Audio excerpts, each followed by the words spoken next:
the esteemed chief guest, His Excellency, the Honorable Governor of Jharkhand, Shri Ramesh Bais.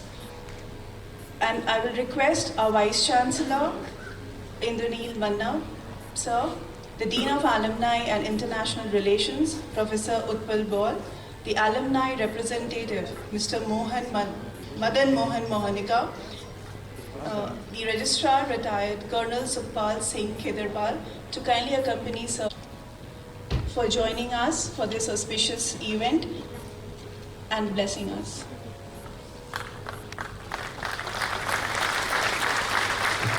मैं सभी से अनुरोध करता हूं कि नेशनल एंथम के लिए खड़े हो जाएं।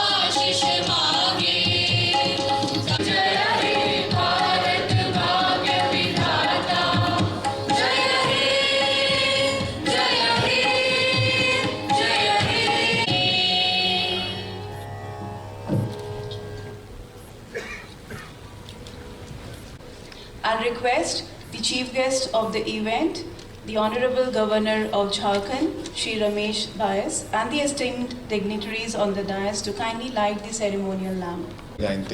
तत्रतिष्ठामि नारदा। ईश्वर की उपस्थिति उन तमाम जगहों पर है जहाँ उनके भक्त उन्हें भक्त हृदय से याद करते हैं, और ईश्वर की अनुमति से ही हम आज के दिन के शुभारंभ करते हैं। हमारे बीच राज्य के माननीय राज्यपाल श्री रमेश बैस जी हैं, साथ ही माननीय मंच इस दीप प्रज्वलन के साथ ही इस कार्यक्रम की विधिवत शुरुआत करते हैं।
निकेतन है।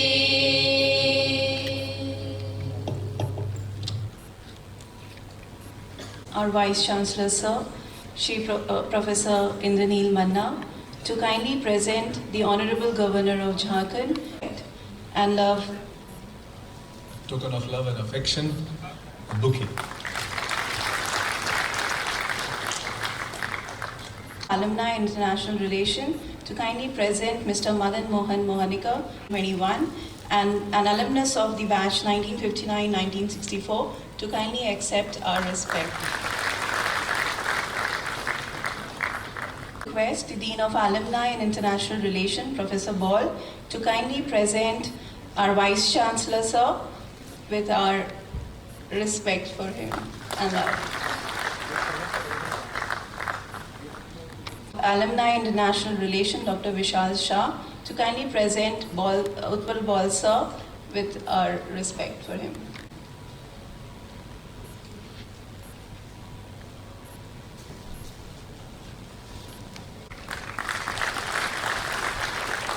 I'll request Professor Vishal to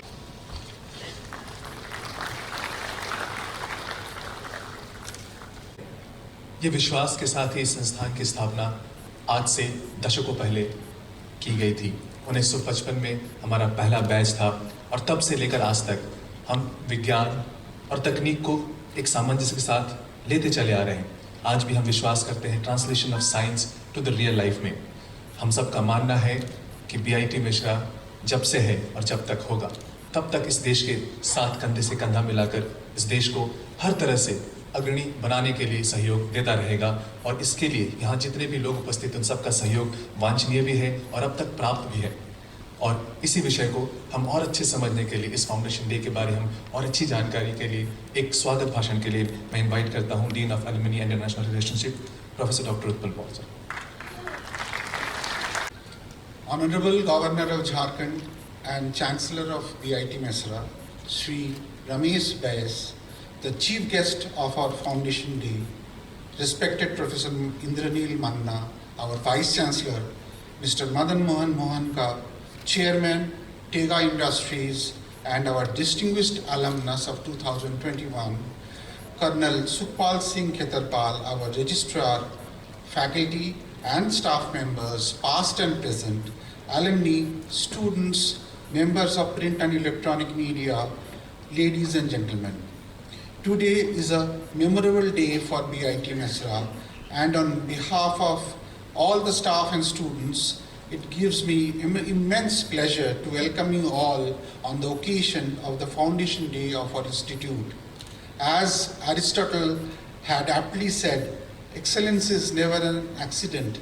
It is always the result of high intentions, sincere efforts, and intelligent execution. Foundation Day is an opportunity for us to acknowledge some of the tough times we have faced and the incredible ways we have bonded together as a community. This is a moment to consider what our aspirations have been over the years and what we achieved together and aspire yet again.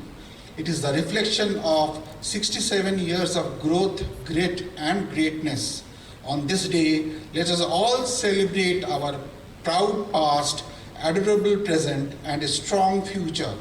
We have never rested on past laurels. Our quest for excellence continues.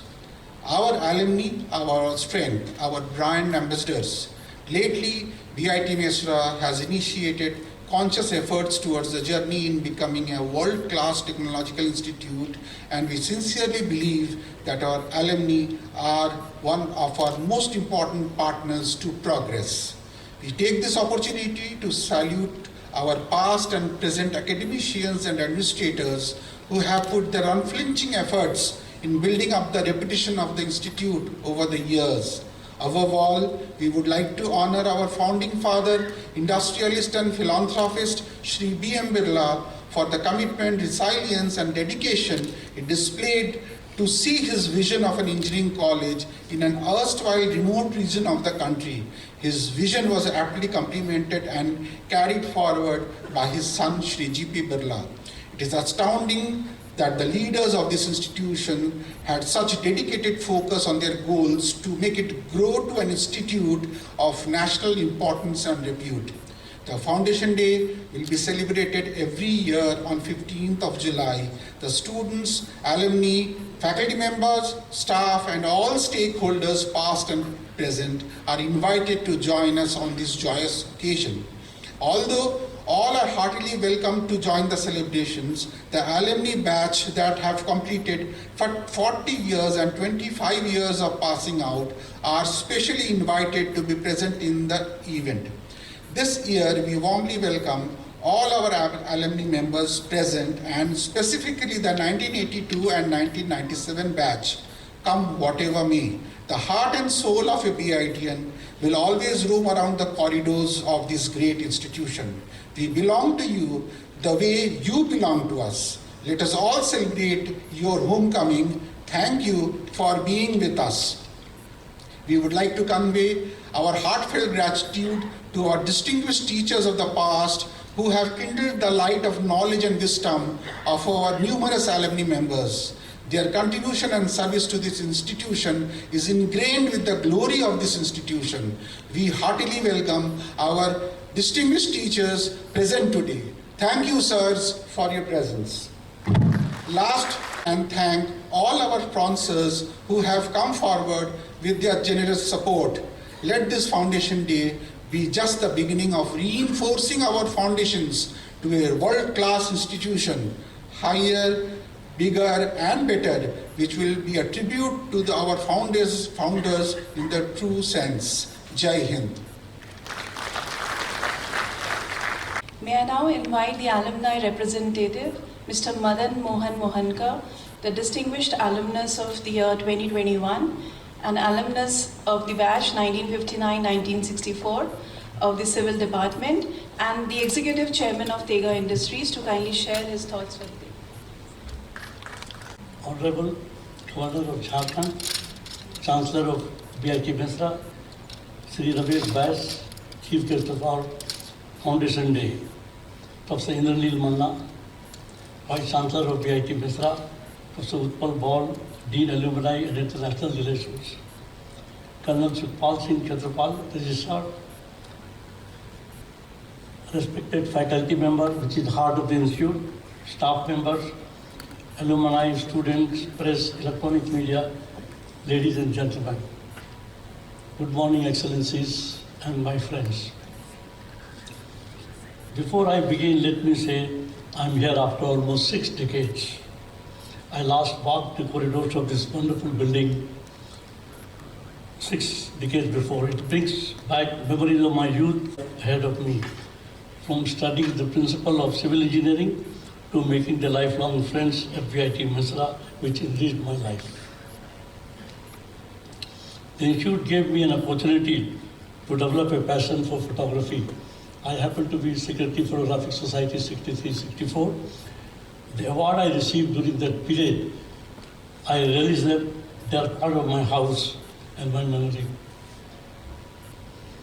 I'm back at campus after 6 decades. I passed out in 64, 58 years before. Since then, the world has changed. Curriculum of yesterday will not work today. The need for industry have changed considerably, is changing every day, sometimes every hour. Rate of change has become faster than what it ever used to be. We need to revisit our curriculum and pedagogy both. What is required for tomorrow? We have to change pedagogy that people have to learn themselves. There has to be a change in the traditional teacher having a thirst on transfer of knowledge to a facilitator of learning process.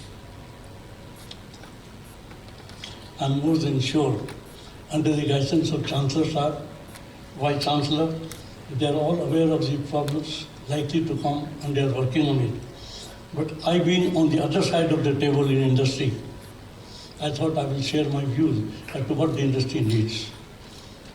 I run a company which has 6 plants, 3 in India, 3 outside India, with 18 offices in different parts of the world. We cater to 99 countries. I employ 326 foreigners in my company. Today, we have approximately 1,000 universities and 40,000 colleges nationally. India is one of the largest higher education systems in the world. Number of institutions have expanded more than 400% since 2001, mostly in the private sector. For building higher education system of tomorrow needs to be complemented with infrastructure reforms, support of training from the government and collaboration with the industry. In fast-changing environment, it calls for multidisciplinary approach, a tandem with traditional courses. There are many options available to the students today after class 12, mainly on account of changing environment and requirement. Some people might ask for physics and Sanskrit. Some people might ask for maths and history. Like in case of IT, you have AI, data science, data analysis, cybersecurity, blockchain. India is expected to have 12% growth every year in pharmaceutical industry. The companies across the world are using advanced machines, learning along algorithm and AI powered for technology to discover drug. One area which we have not noticed is sport management is going to be a very big industry in the world, in India as well, in future to come. You cannot imagine the size it will become. You can just imagine by seeing one sport, cricket, how big the industry is. If all other sports acquire that level in India and throughout the world, how big the industry will be. You need people to manage it. Institute will be required to develop research collaboration with laboratories which have already invested large amount of monies, rather than invest new. Some seats may go empty in near future to come for the postgraduate classes where the lab work is not required.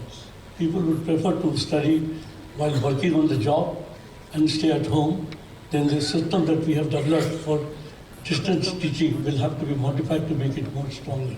Because people will be with their family, they will save money, they will not leave their job, and they will not have to spend large amount of money on the education. This system has already begun in many countries. It is going to happen in India as well. Students want skills that can help them survive in the market. Employers desire talent that can match and evolve the best on the market demands. However, the gap between talent, demand, supply persists. This is primarily because of the educational institution continuing to operate in silo, none of their fault. It is because we don't have an ecosystem in the country where the employees engage regularly along with the students and faculty.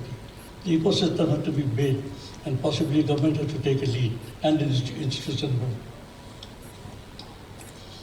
Digital age education system calls for personalized and dynamic method of learning.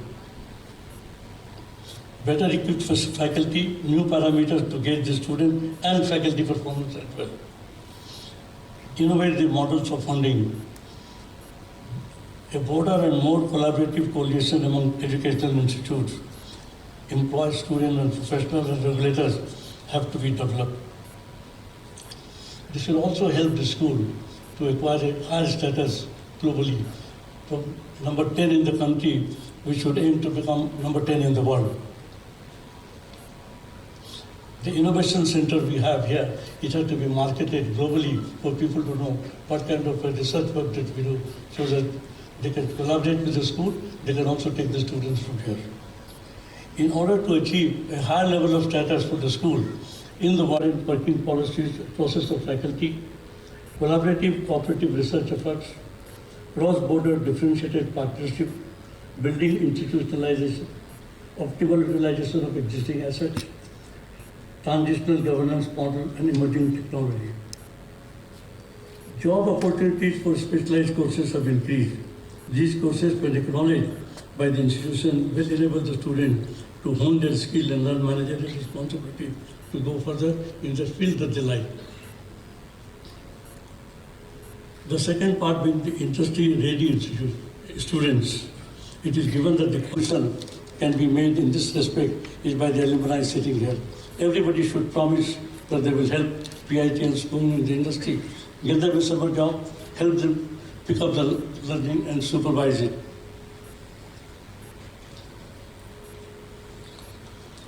Practice will be more important. Rather than just teaching the design, the institute has to take one real case, do the design here before the student pass on.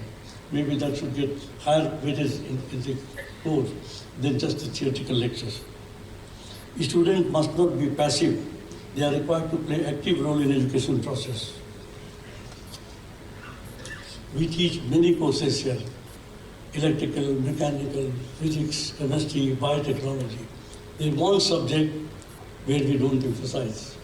And this is my request to Vice Chancellor Sahib to reconsider and sensitize it on leadership. Because every BITL should become a great leader when he leaves the school and goes out. I've said so many things. It was very easy for me to say. But the most difficult part is the management of change. Changing this is going to be a Herculean task. It will require effort, retraining the teachers themselves, creating change agent, funding, so on and so forth, and a dedicated effort to see that process is continuously and closely monitored.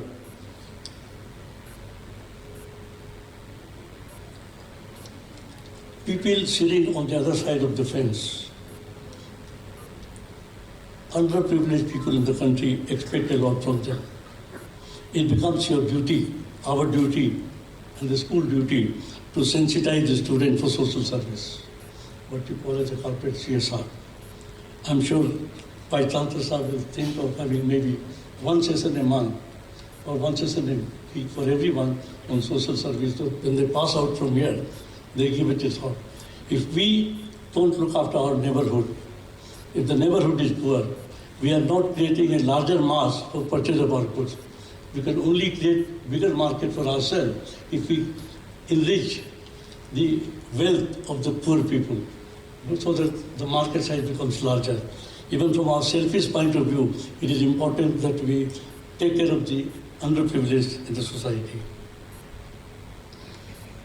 With this, I will say good luck to school, good luck to all the alumni and faculty members, and I'm sure with the support of such a large network, such a dedicated BITNs that we have, and the leadership of Vice Chancellor Sahib, the institute will acquire one of the top positions in the world, and good luck. Sir, for gracing the occasion and sharing these delightful words. May I now request our Vice Chancellor, Sir, Professor Indraneel Manna, to express his kind words on this auspicious occasion.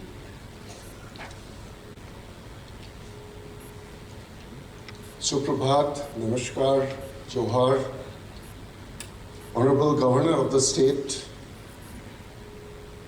and Chancellor of VIT Mesra, Sri Ramesh Bhesji, Mr. C.K. Birla, Chairman Board of Governors, VIT Mesra, our distinguished alumnus, Mr. Mohanika, Professor Paul, Colonel Khetrapal, my esteemed faculty colleagues, the deans, the heads of the department, the staff members, students and scholars, members from the media,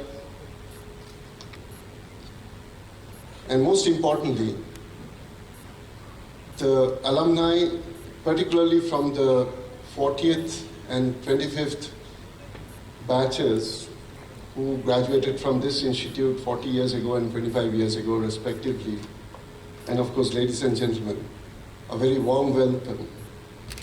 It is my proud privilege to accord you a sincere welcome and gratitude for joining this very joyous occasion of the 67th anniversary of our foundation and 68th Foundation Day. Honorable Chancellor, Sir, you must be aware that we were founded in 1955. Going by the terminology Institute of Technology, since independence, we are the third oldest and only younger than one IIT in this country. We set many pioneering examples, including setting up the first Science and Technology Entrepreneurship Park in 1974, the Space Engineering and Rocketry Department in 1964, ahead of Indian Space Research Organization, ISRO. We are one of the very few universities in the country which also runs a polytechnic. Engineering needs support not only as engineers, but for every engineer there has to be roughly five diploma holders and 10 certificate holders. The polytechnic serves that important purpose. We have over 50,000 alumni spread all over the globe who are leaders by their own right in their own profession. India Today, the popular magazine in the country, has ranked us second or third, and Pioneer and Outlook, another magazine, has ranked us fifth. Some of the departments actually rank within top 10 in the country. We have altogether half a dozen campuses, including the main campus in Mesra, Ranchi. There's another in Ranchi, Lalpur. We have a campus in Patna, Deoghar, Noida, and Jaipur. The number of students in this very campus is about 5,500. We have about 350 faculty members, including some visiting and adjunct faculty. So we are close to the desired ratio of 15:1 student to faculty ratio. We recruited nearly 60 plus 20, 80 faculty members in the recent past. Of course, some of them have left since, but we are extremely quality conscious. So our course curriculum gets reviewed and revised routinely.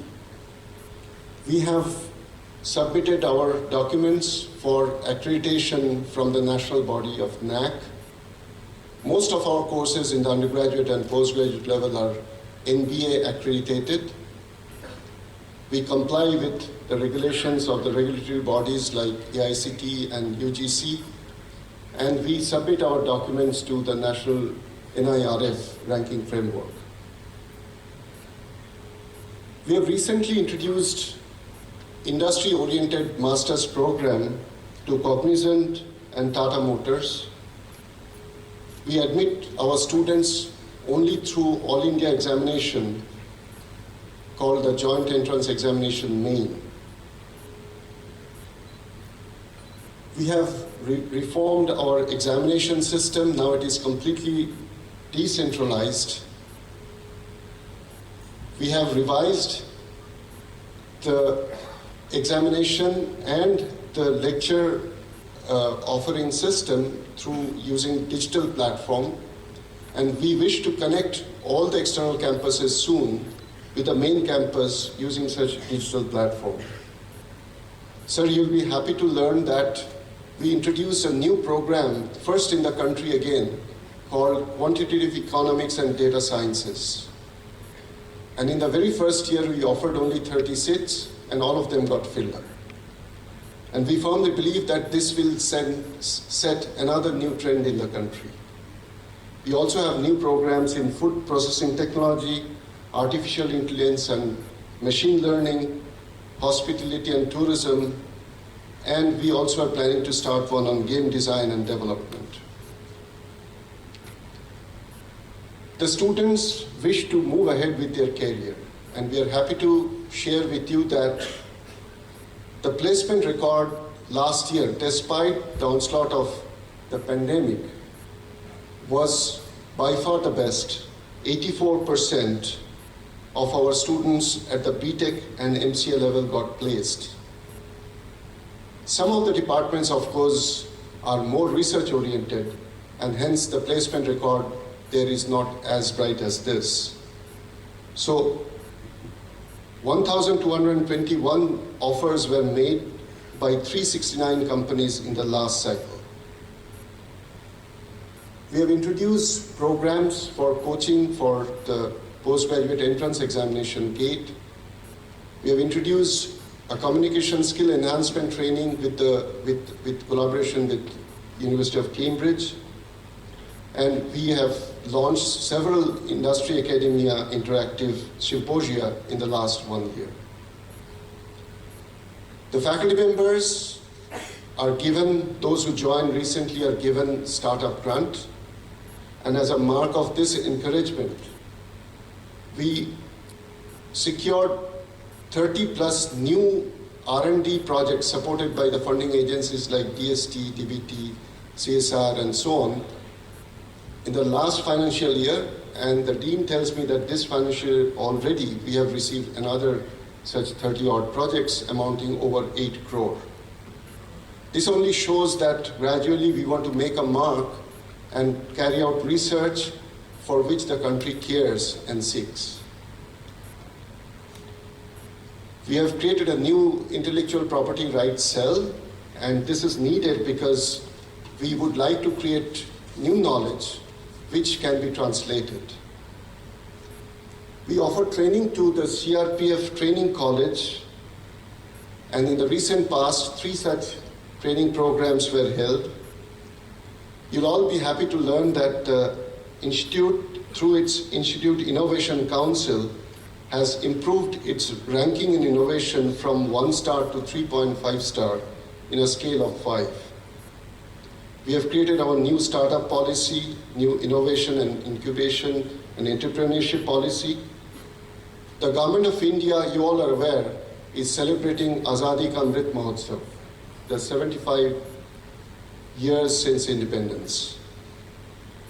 We were one of the 75 institutions in the whole country who were asked to organize Vigyan Sarvatra Pujyate. Science can make a difference to the country and to the population.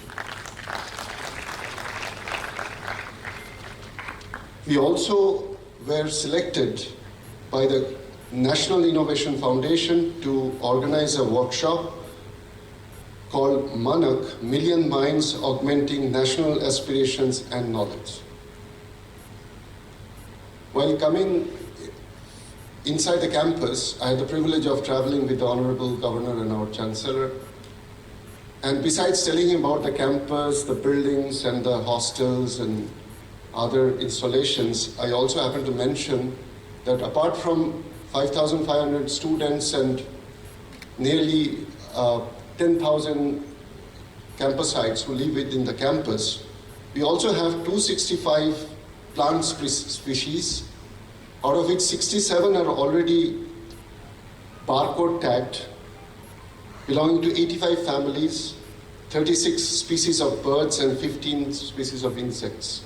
So we value biodiversity. We have introduced a new firefighting system. As per the UGC regulation, we have a composter machine, and we certainly are very keen to recycle some of the wastewater and other waste. All of you are aware that India is the second populous, and according to the United Nations, possibly in about a year or two will be the most populous nation in the world. And a population out of which more than 2/3, 800 million people are below the age of 35. So we carry an advantage called demographic dividend, which no other country has. And in order to harness that, we need education like never before. In terms of area, we are the 7th largest. In terms of GDP, we are the 5th largest, and possibly recently, until recently, we were the 3rd largest. We crossed $3 trillion mark. We take pride in saying that we launched the cheapest mission to the Mars and Moon, which all other countries wonder as to how could that be done. We are extremely proud of our scientists and technologists. We are the 2nd largest producer of steel, the Indian companies, the largest manufacturer of aluminium, and the largest forging companies in this country. And yet there's a flip side. 55% of our population depend on agriculture. They contribute about 14% to our GDP. 53% of our revenue to the GDP is earned through the information technology and services sector. which employ only 20% or less. The manufacturing sector at the time of independence used to contribute nearly 40%, which is what today considered as the largest by countries like South Korea and all. But today it is less than 20%. And it is because of this reason the Honorable Prime Minister has made a clarion call of Make in India and Atmanirbharta. And if we really want to rise to the occasion and prove our worth, then institutes like PIT Mesra has a major role to play. It's not enough whether one magazine or one ranking agency gives us a very gratifying rank. What is important is how much we are able to contribute to the country's economic growth and technological self-reliance. And for that reason, it's absolutely important that we not only disseminate knowledge by teaching, we not only create knowledge by research, but we are able to translate knowledge for useful and gainful purpose. We provide solution to the society. But sir, in that respect, we face certain difficulties, and these are from regulatory bodies, also perhaps from government agencies. And I've already taken your permission to bring before you some of the issues related to land, boundary, water, forest, building approvals, and so on. For example, BIT Mesra was registered as a society in the state of Bihar. Our documents still lie in Patna.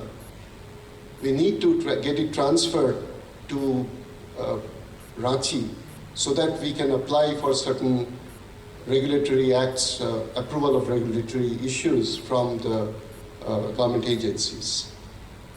But then come back to the core issue that this is the decade of innovation. India has managed to come within top 50, but with the second most populous state in the world, we should be ranking well within 10. And this is perfectly doable, provided the institutes of technology like BITs and not only the IITs work hand in hand towards the country's economic and technological growth. And I'm sure with very important contribution from the alumni pool, who was 50,000 strong, spread all over the globe, we certainly can make a difference. So with this optimistic note, I end here and once more acknowledge and record my deepest gratitude to the Honorable Governor and Chancellor of our institute, our Chairman, Mr. Birla, all our faculty colleagues, all student scholars, and every member of the greater BIT family, that the best is yet to come, and we must pursue that with our fervent zeal. Thank you very much. Jai Hind. For informing the August gathering about the achievements of BIT Mesra and your vision for taking it further.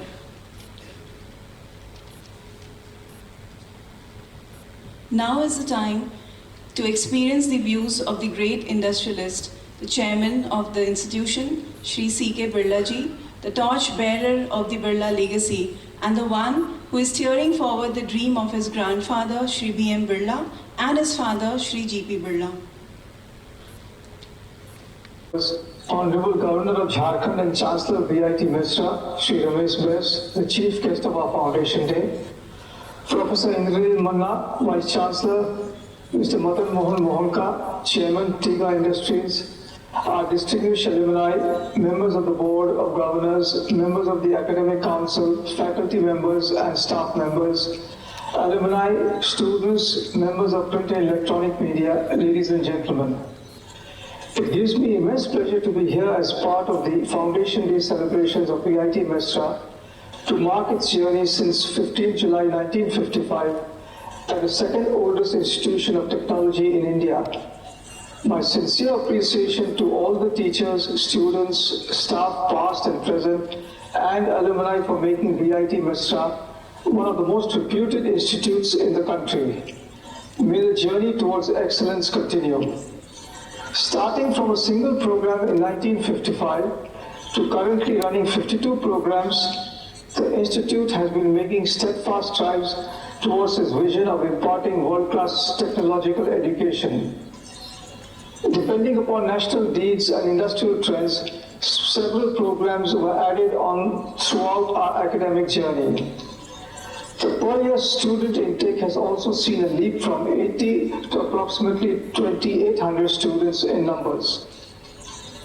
From 3 departments in 1955, we currently have 18 departments, each contributing to excellence in teaching and research.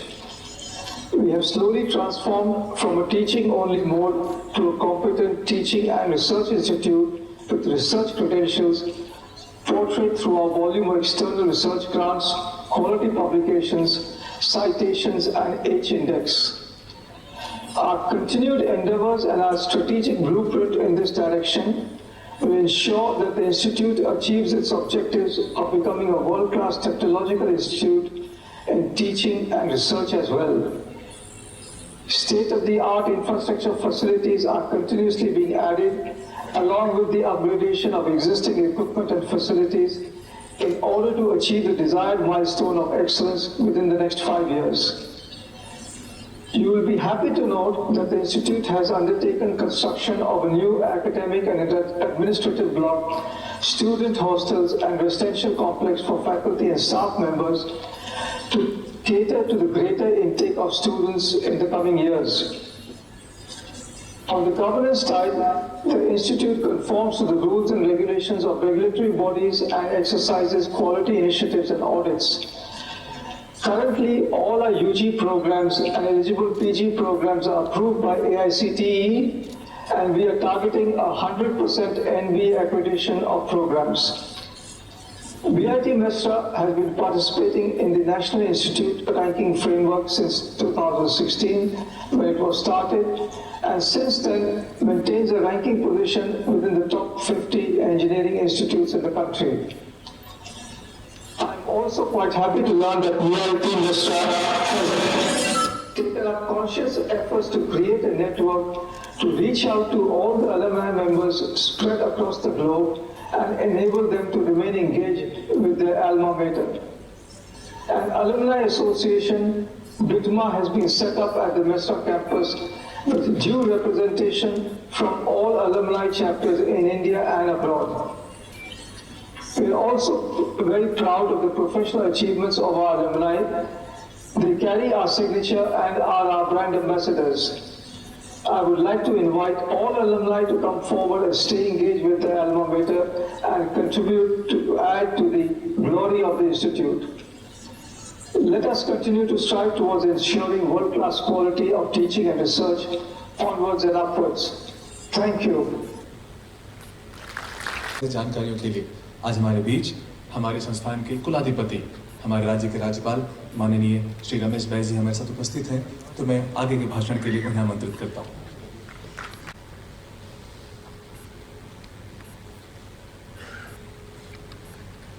BIT Mishra के स्थापना दिवस के अवसर पर आयोजित इस कार्यक्रम में उपस्थित अध्यक्ष board of governors Shri C K Birla ji, कुलपति professor Indranil Manna ji, board of governors के सदस्यगण,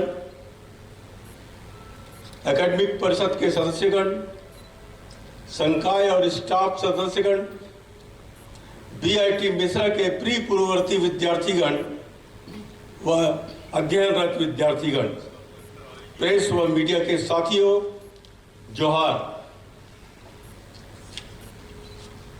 जब मैं पढ़ता था तब से मेरी इच्छा थी कि बीआईटी मिश्रा के बारे में काफी पढ़ने को मिलता था। यहाँ के बच्चे इनोवेशन में काफी ध्यान देते हैं, नई नई खोज करते रहते हैं। तो मैं सोचा था कभी भी जब मैं झारखंड जाऊं तो मैं मिश्रा अवश्य जाऊंगा, और वो सौभाग्य आज प्राप्त हुआ कि आज बीआईटी मिश्रा में मुझे आज स्थापना दिवस के अवसर पर मुझे आमंत्रित किया गया। बीआईटी मिश्रा के स्थापना दिवस की आप सभी को हार्दिक बधाई एवं शुभकामनाएं। इस कार्यक्रम में आप सभी के बीच आकर अपार खुशी हो रही है। यह उत्साह व उमंग के साथ आत्मावलोकन का भी दिन है कि स्थापना के उद्देश्यों को प्राप्त करने की दिशा में संस्थान कहां तक सफलता अर्जित कर पाया है और वे कौन से क्षेत्र हैं जिनमें विशेष ध्यान देने की आवश्यकता है। बीआईटी मिश्रा राज्य का अग्रणी और सबसे पुराने तकनीकी संस्थानों में से एक है। प्रसन्नता है कि यह संस्थान इंजीनियरिंग शिक्षा और अनुसंधान के क्षेत्र में गुणात्मक शिक्षा प्रदान के लिए जाना जाता है। इस संस्थान के पूर्ववर्ती विद्यार्थियों ने देश और समाज के विकास में अच्छा योगदान दिया है। कुछ विद्यार्थियों ने विदेश में रहकर अपने पेशेवर जीवन में सफलताएं भी हासिल की है। मुझे बताया गया है कि संस्थान कोरोना टीकाकरण के क्षेत्र में प्रभावी रूप से कार्य कर रहा है और आसपास के गांव में रहने वाले समुदायों के समग्र विकास में अपनी सामाजिक जिम्मेदारी को भी समझने का प्रयास किया है। इतने राज्य सरकार द्वारा संचालित स्कूल, किसलय विद्या मंदिर और नवोदय स्कूल जैसे स्कूलों की स्थापना में भूमि और अन्य बुनियादी सुविधाएं प्रदान की है। इसके लिए मैं संस्थान को बधाई देता हूं। संस्थान द्वारा वंचित ग्रामीणों की सेवा के लिए पर्याप्त चिकित्सा सुविधाओं के साथ एक औषधालय भी संचालित है। मैं चाहूंगा कि यहाँ के विद्यार्थी गांव में जाकर वहां के बच्चों को शिक्षा के प्रति जागरूक करें और उत्साहित भी करें। मुझे यह जानकर खुशी हो रही है कि बीआईटी मिश्रा ने समाज कल्याण और उत्थान के लिए काम करने के लिए आसपास के 10 गांवों को गोद लेने के साथ साथ कई जागरूकता अभियान और सामाजिक कार्य भी किए। इसके लिए उन्हें राष्ट्रीय पुरस्कार भी मिले। देश में एक अग्रणी तकनीकी संस्थान के रूप में बीआईटी मिश्रा को देश को आत्मनिर्भर बनाने की दिशा में अग्रणी भूमिका निभानी चाहिए और समाज के पथ प्रदर्शक के बनने के साथ साथ राष्ट्र निर्माण में भी अपना योगदान दे। जिस प्रकार से आग जलते रहने के लिए कोयले की जरूरत पड़ती है, ठीक उसी प्रकार जीवन में सफल और आगे बढ़ते रहने के लिए मोटिवेशन होना चाहिए। मेहनत हमेशा रंग लाती है, लेकिन आपको विश्वास होना चाहिए कि मैं किसी भी काम को कर सकता हूं। इसलिए उस रहस्य को जानने की कोशिश कीजिए जो आपको सफलता का रास्ता दिखाए। किसी भी मकसद को हासिल करने के लिए मेहनत करना जितना जरूरी है, उससे कहीं ज्यादा जरूरी है कठिन परिस्थितियों में खुद पर नियंत्रण रखना। नदी जब निकलती है तो उसका कोई नक्शा पास नहीं होता कि सागर कहां है। नदी बिना नक्शे के सागर तक पहुंच जाती है, क्योंकि वह निरंतर आगे बढ़ती रहती है। इसलिए आपको भी सफलता तक पहुंचने के लिए नदी की तरह निरंतर आगे बढ़ते रहना चाहिए। अगर आप बिना रुके निरंतर बढ़ते रहते हैं तो सफलता आपको मिलनी ही है। जिंदगी में जीत और हार तो हमारी सोच बनाती है। जो मान लेता है कि वो हार जाता है और जो ठान लेता है वो जीत जाता है। शिखर पर पहुंचने के लिए कोई शॉर्टकट नहीं होता। ऊंचाई पर पहुंचने का रास्ता तेज या आसान नहीं होता, क्योंकि सफलता सही समय और सही दिशा में ही मिलती है। परीक्षा सिर्फ आपके जीवन का एक हिस्सा है। इसे जिंदगी न बनाए। और न ही समझें। अगर आप परीक्षा में असफल भी हो जाते हैं तो चिंता करने के बजाय अपनी गलतियों से सीखकर आगे बढ़ने की कोशिश करें। सफलता तब मिलती है जब आप सफल लोगों के जैसे काम लगातार करते रहते हैं। मेहनत सफलता का इंजन है, इसलिए मेहनत करना जरूरी है। यदि मेहनत नहीं करोगे तो सफलता की गाड़ी कभी भी प्लेटफॉर्म से आगे नहीं बढ़ पाएगी। इसलिए महत्वाकांक्षी बनिए। महत्वाकांक्षा और मंजिल के बीच का सफर तय करने में काम आती है। सफलता का मूल्य मेहनत है और काम में अपना सर्वश्रेष्ठ प्रदर्शन देने के बाद जिसने और हारने में का मौका भी आपके हाथ में है। सफलता के लिए विश्वास के लिए दृढ़ संकल्प के लिए शांति और शांति के लिए सृजनशीलता जरूरी है। लेकिन सृजनशीलता के लिए मौन रहना जरूरी है। इसलिए जब भी संभव हो मौन रहो। मौन में उतरने पर कल्पना के पंख लग जाएंगे, मस्तिष्क सृजनशीलता हो जाएगा और आप विश्व में अपनी सफलता का परचम फहराएंगे। जुझारू लोग वहीं से अपनी सफलता शुरुआत करते हैं जहां दूसरे लोग हार मान लेते हैं। इसलिए उस पत्थर तोड़ने वाले की तरह बनिए जो चट्टान पर लगातार वार करता है और चट्टान के 2 टुकड़े कर देता है। यानी जीवन में सफलता होने के लिए आपका जुझारू होना जरूरी है। शिक्षा के साथ साथ व्यावहारिक परीक्षण का भी सामंजस्य आप लोग संस्थान में पाते हैं, ताकि जब आप संस्थान से बाहर निकले तो आप अपने आप में एक सक्षम नागरिक बनकर उभरे। गुरु के सानिध्य में ज्ञान का सतत और निरंतर विकास भी आप लोग यहीं हासिल कर सकते हैं। इसलिए यह विद्यालय या संस्थान को शिक्षित समाज की नींव रखने की पाठशाला भी कहा जाता है। अच्छी शिक्षा प्राप्त करने का सबसे पहला उद्देश्य अच्छे नागरिक बनना और उसके बाद व्यक्तिगत और पेशेवर जीवन में सफल व्यक्तित्व बनना होता है। हम बिना अच्छी शिक्षा के अधूरे हैं, क्योंकि शिक्षा हमें सही सोचने वाला और सही निर्णय लेने वाला बनाती है। इस प्रतियोगी दुनिया में शिक्षा मनुष्य की भोजन, कपड़े और आवास के बाद प्रमुख अनिवार्यता बन गई है। शिक्षा एक व्यक्तित्व के लिए आंतरिक और बाह्य ताकत प्रदान करने का सबसे महत्वपूर्ण यंत्र है। आप लोग इस संस्थान दिवस पर अपनी ऊर्जा एवं लगन से इस संस्थान को नई ऊंचाई पर ले जाने और शिक्षण एवं शोध के माध्यम से इस क्षेत्र की और देश की समस्याओं का हल निकालने में अपना योगदान देने का संकल्प लें। आज इस अवसर पर पूर्ववर्ती विद्यार्थी भी बड़ी संख्या में मौजूद हैं।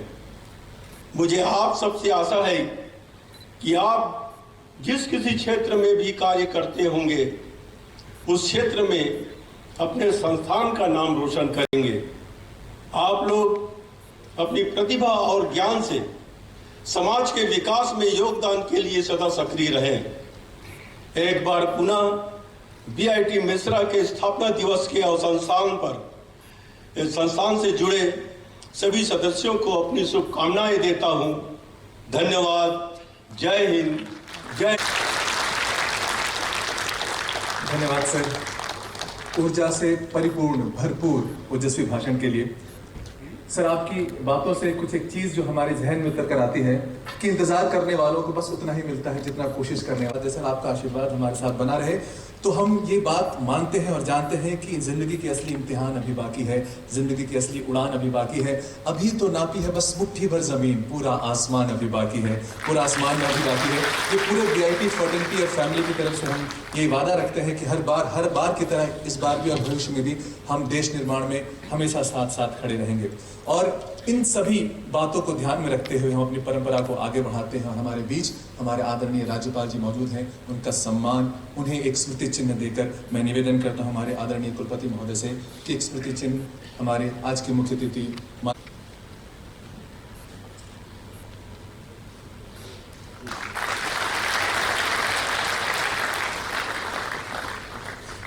हमारे कुल अधिपति और इस संस्थान के पुरोगामी और इस राज्य के राज्यपाल माननीय श्री रमेश बैस जी। अब मैं निवेदन करता हूं हमारे अधिष्ठाता, पूर्ववर्ती छात्र और अंतर्राष्ट्रीय संबंध Shri professor doctor Utpal ball sir से कि वो एक सम्मान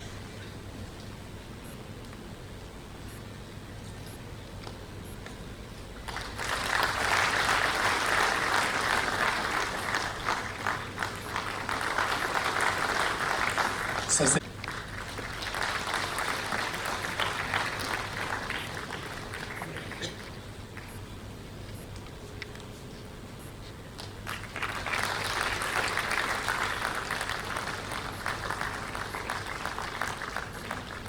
I'll request the Associate Dean of Alumni International Relation, Professor Vishal, to kindly felicitate the Registrar.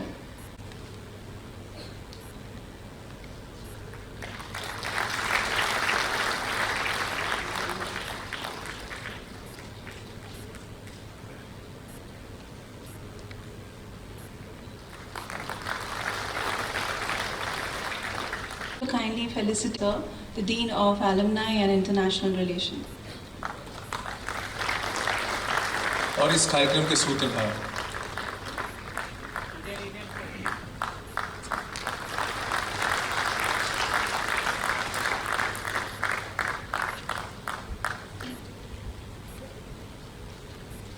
I will now request the Registrar of BIT Mirpal to kindly present his vote of thanks.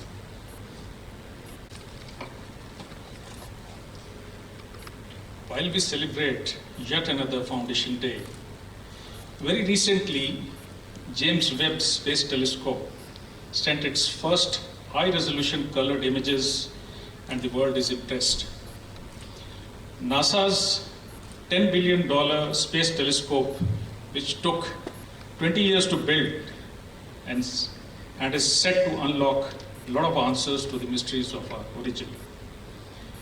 Comparing with Hubble, the James Webb telescope will look a lot more deeper and clearer, almost to the beginning of our time.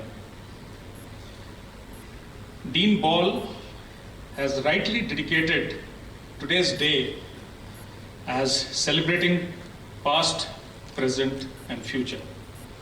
BIT today celebrates its glorious past by looking more, deeper, and clearer like James Webb, and prepares to reclaim its position as a premier tech institution that has the potential to stun the nation and the world with its tech prowess.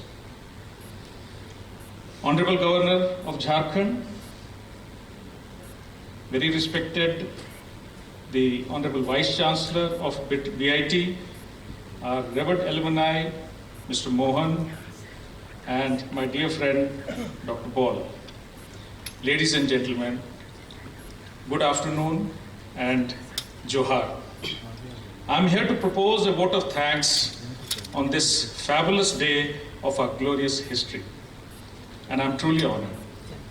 It is indeed a day to look deeper and clearer into our past, almost to the day when BIT was founded, and understand the vision, the challenges, and the expectations of our founding fathers from us. On behalf of our Honorable Chairman, Board of Governors, the President of the General Council, Shri C.K. Birla ji, and each member of the governing bodies, and on behalf of the Honorable Vice Chancellor, Professor Indranil Manna, Deans, HODs, faculty, officers, staff and workers, and our families, I extend deep gratitude to the Honorable Chief Guest of today's ceremony, our own Chancellor and Governor of State of Jharkhand, His Excellency Shri Ramesh Bais, for adding grace to today's ceremony through his benign presence and showering his blessings on BIT family through his fantastic address. So we would also like to put on record our thanks to the staff of your secretariat, who were always forthcoming to guide us to give final shape to your touchdown in our campus. This day belongs to the visionary, genius, and generous Birla family. Late Shri B.M. Birla ji and Shri G.P. Birla ji. Today we pay tribute and thank them for founding this wonderful institution. You know what amazes me is the fact that when freedom struggle was going on, here was a family of Birlas who were preparing to plan to build a sound foundation of an independent India.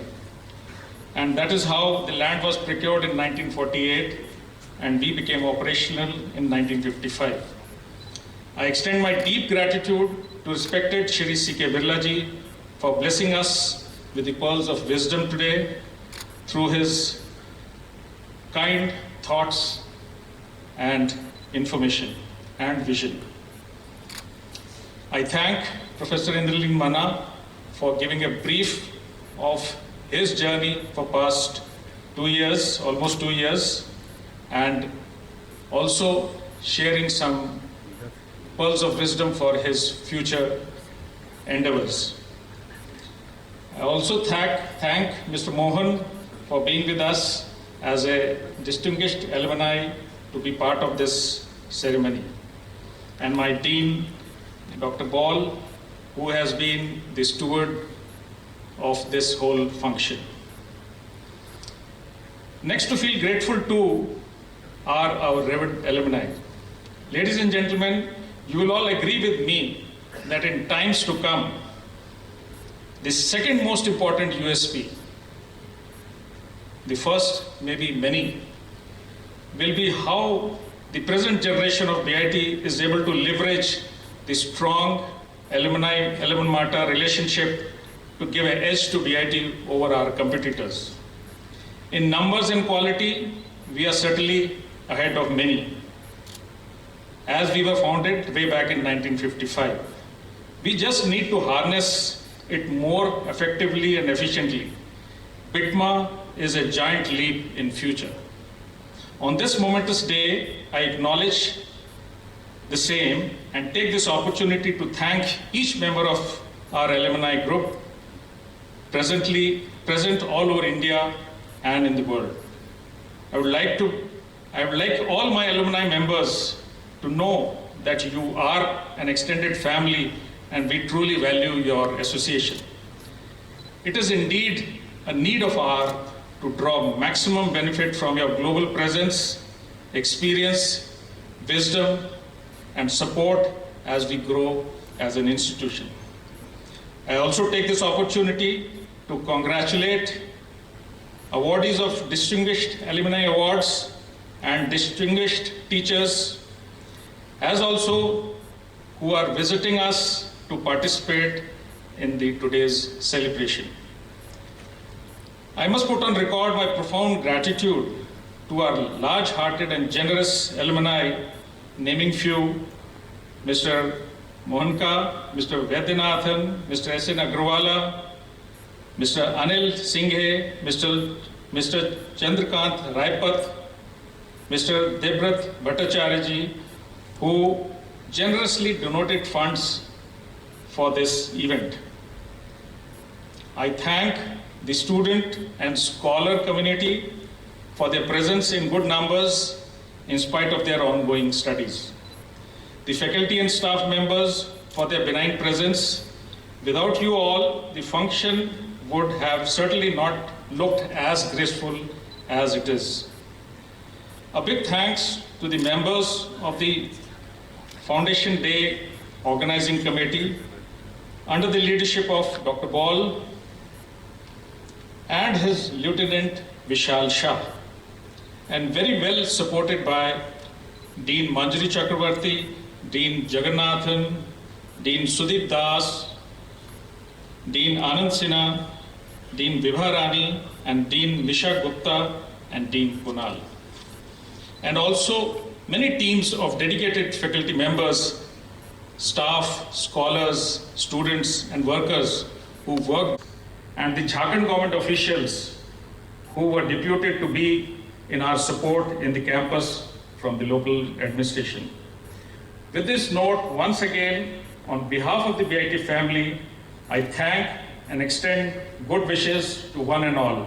Thank you very much. Stay healthy, stay safe. Jai Hind.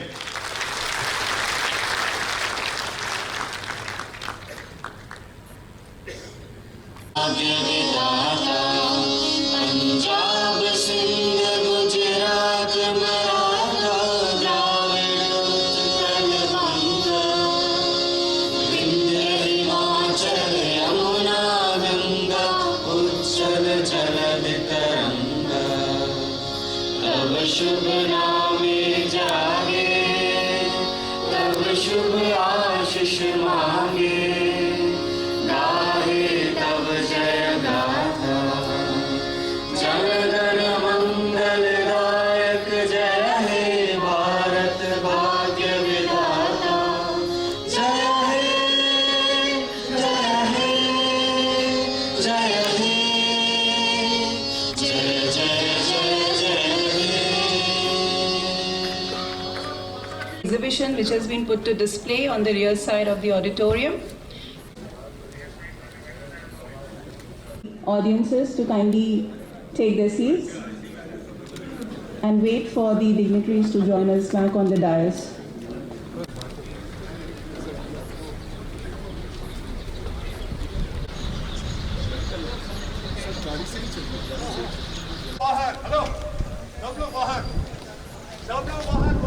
Gate बंद कराइए उधर।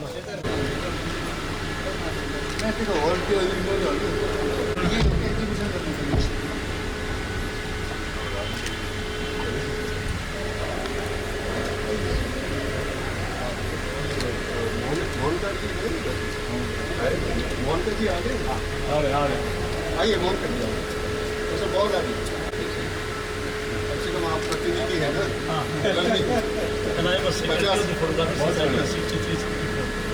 तो 50,000 को आप represent कर रहे हैं।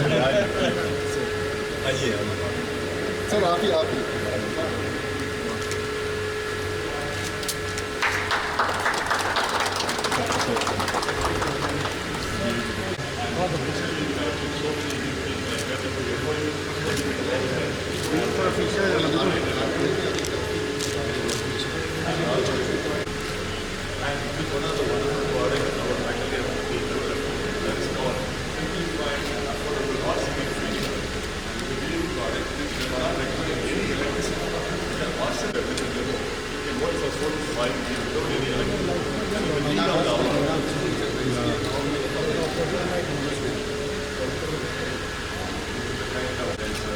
and which materials are developed such a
the diabetic kind of answers to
We had a science congress in 1984. We also have in campus sometimes political in front of the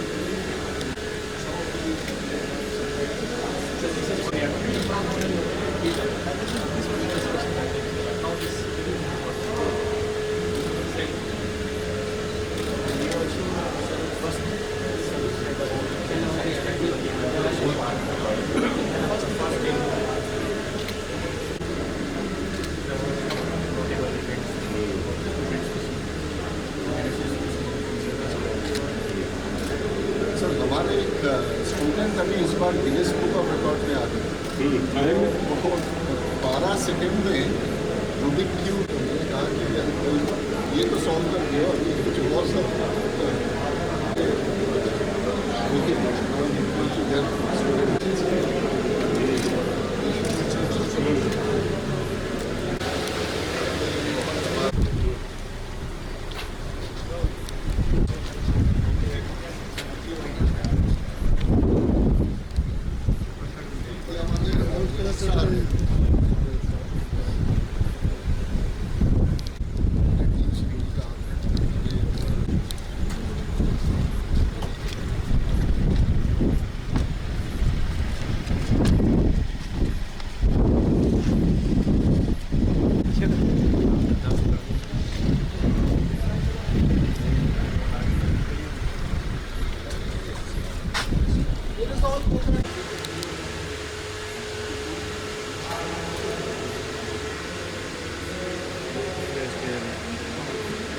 आगे पीछे आओ camera भाई थोड़ा पीछे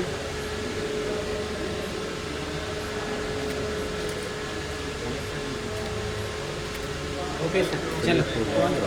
और रू गु मतलब होता है अंधकार, रू मतलब प्रकाश। जो ऐसा व्यक्तित्व जो हमें अंधकार से प्रकाश की तरफ ले जाए वो होता है गुरु। और गुरु सम्मान हर एक शिक्षण संस्थान के लिए उतना ही जरूरी है जितना एक बच्चे के लिए उसका भविष्य बनना। क्यों? क्योंकि गुरु गोविंदो घड़े काको लागो पाए, बलिहारी गुरु आपने गोविंदियो पठाए। और इसी श्रृंखला में हम अपने आदर और अपना सम्मान प्रकट करते हैं। एक विशेष पुरस्कार, एक विशेष अवार्ड जिसे हम डिस्टिंग्विश्ड टीचर्स अवार्ड कहते हैं, उसकी शुरुआत करते हैं। सबसे पहले मैं बुलाना चाहता हूँ मंच पर प्रोफेसर A.K. चैटर्जी सर को। So sir has served VIT for 42 years and he was also the alumnus of VIT Mesra 1969-71 MES to be a professor in the year 1987. He served for 14 years as the head of the department and he superannuated in the year 2012. He served at various positions for BIT Mesra. He was the Dean of Student Affairs, he was the Dean of Faculty Affairs, he was the Dean of Postgraduate Studies, Coordinator for Semester Program, and also the Executive Director of STEP.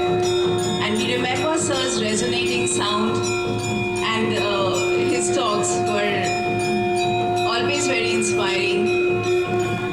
So we are very thankful to Sir, and I'll request the gathering to please put a great hand for Sir. Thank you. गुरु सम्मान हमारी संस्कृति है और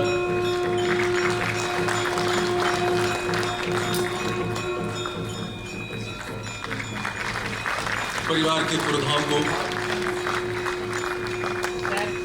परिवार के पुरोधा से यह आदर, यह सम्मान। Thank you so much sir. Dinakar Sasmal sir.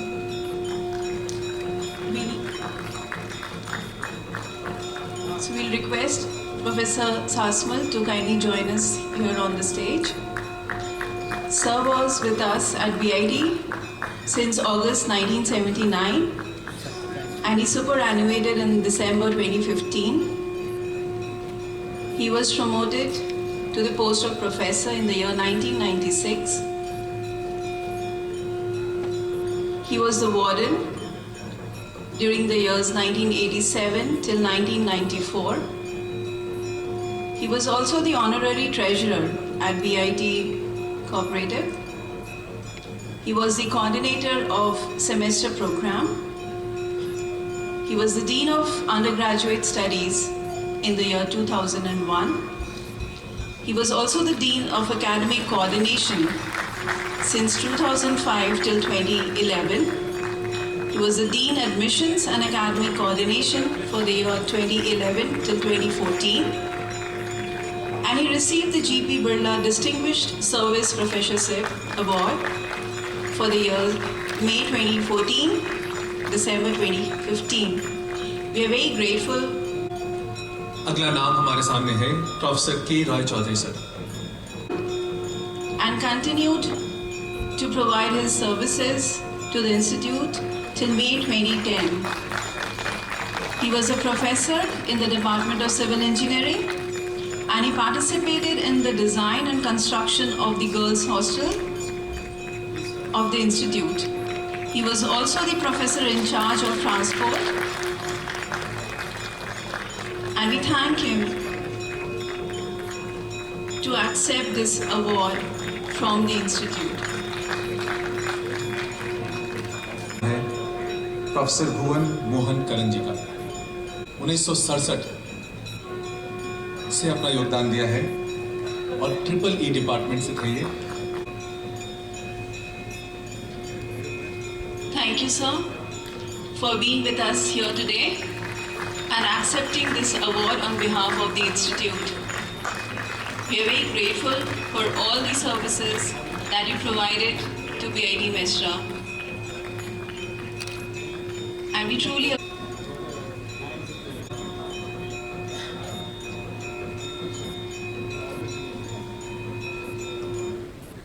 जो पुरस्कार है वो जाता है प्रोफेसर एपी सिंह जी को। वो हमारे साथ अभी भौतिक रूप से उपस्थित नहीं है।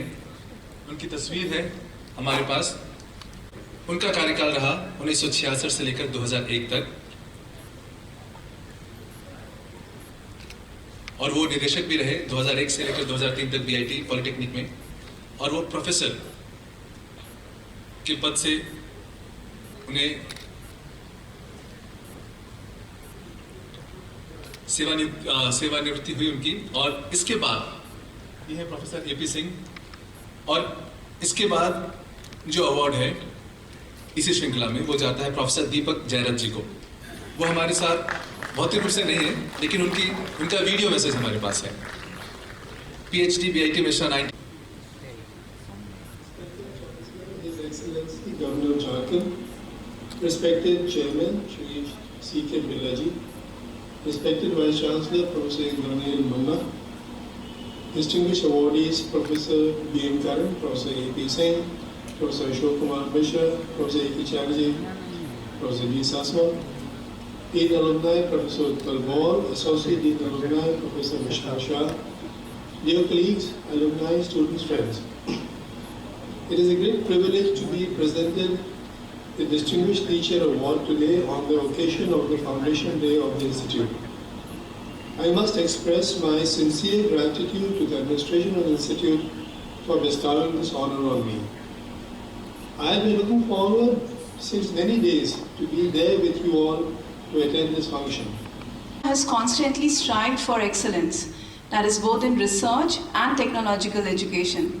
And it is a lesson that it has successfully passed on to its students, and proof of which are its illustrious and distinguished alumni, who find presence across the globe and have made remarkable contribution in technology, entrepreneurship, engineering, research, as well as teaching.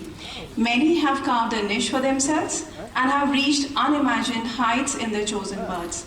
I'm extremely delighted to inform the wonderful gathering present here that it is now time to award and celebrate the amazing and eminent achievements of some of our distinguished alumni, some of who are present amidst us here today and continue to inspire the Institute's present generation of students by their perseverance and achievements. Service to society in India and abroad, including support to the alma mater.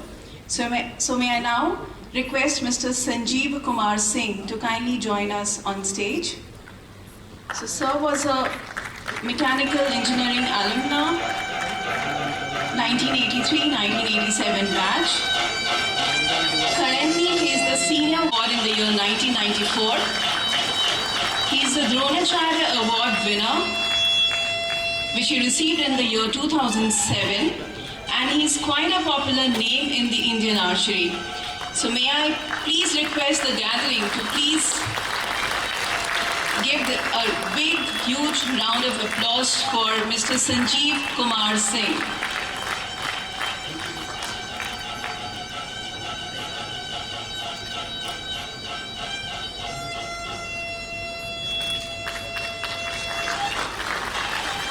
Thank you so much. Vice Chancellor, all the professors present here, and my dear alumni and the BIT alumni students. It's a great moment for me. While I may have won many awards by the state government, the national government, at the international level, but this award is very special. My archery career started in this very institute. I still remember the days when I was here, and I used to practice at the back of hostel number 6 and thereafter at hostel number 1. I became the National Games champion in 1985. Went on to represent the country in 1986 and then to the Seoul Olympics in 1988. So those were the moments, the pinnacle of my archery career started from here. The best part was that archery was a tribal sport of Jharkhand. And I never knew that I'll be coming to this institute, but then when I came here, and thereafter when I joined Tata Steel, the first thing I did was, I started the Tata Archery Academy. So it being a tribal sport, obviously this was not, people were not aware of this sport, but with the help of the Tata Steel, the Ministry of Sports, Government of Jharkhand, the Ministry of Sports, Government of India, in the last 25 years, because we just completed 25 years of my Tata Archery Academy. And I'm very happy to say that there's the only academy in the entire world which has produced 1 Padam Shris, 3 Dronacharya awardees and 6 Arjuna awardees, with 800 national medals, with 200 plus international medals. That's the story, and we have produced 5 world champions in the process. So my only humble request to my entire committee of people here in BIT Mesra is that it's because of you I could achieve what I could achieve. When I look back, I'm very happy to state that when I look back on my career, that now I've completed nearly 40 years in the field of archery. And I'm very proud to say that we BITians, or BIT Mesra, not only produce engineers, but it also produces world champions. And the day is not far when I want Dr. Manna to say after in Paris Olympics, when I win the first Olympic medal for the country, that's my dream. And that day, Dr. Manna can say that, yes, we also produce Olympic champions. This would not have been possible without the help and support of the ex-Vice Chancellor, Dr. S.C. Pandey, Dr. C.B. Mesra, Professor Rohilla, and all my mechanical engineering department, my professors, who were there to help and support me when I was out. When I used to play for the country, when I used to come back, my batchmates from the EDC batch were always there to support me.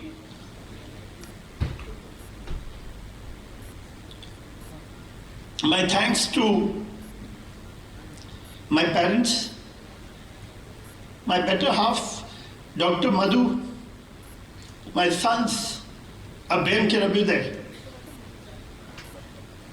Many of us may feel that achieving success is a work-life balance. But let me tell you, friends, it is a myth. Achieving success requires sacrifice. Achieving success requires work, work, and work.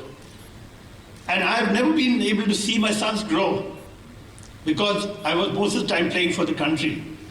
So it's really, I'm proud that they may be feeling proud today that what my alma mater has bestowed on me.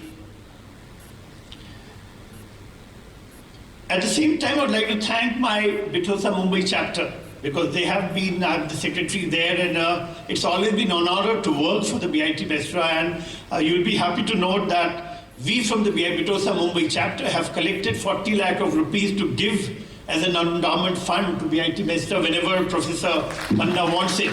And I request all my alma mater from both, that means from the batches which are here, this 27 who have completed 40 years and who are doing the 19 or the 15 years or 25 years, that they all should come forward. And I'm sure, because ultimately we are the brand ambassadors, and unless we come forward to support our alma mater, nothing will happen. I'm sure all the Bitosa chapters are there. They are working hard for it to ensure that we do give back something to the Bitosa. Mumbai is doing a lot, but I'm sure other chapters can come forward, and the batches which are here, and I'm sure next year we will be completing our 40 years and we'll be here, and we'll definitely do something for the BIT Mesra, and I'm hopeful that all of you can do that. My only submission to all my younger BITs is the three things which I've learned in my life, which I would like to say as a message to all of you. The first thing is the survival of the fittest.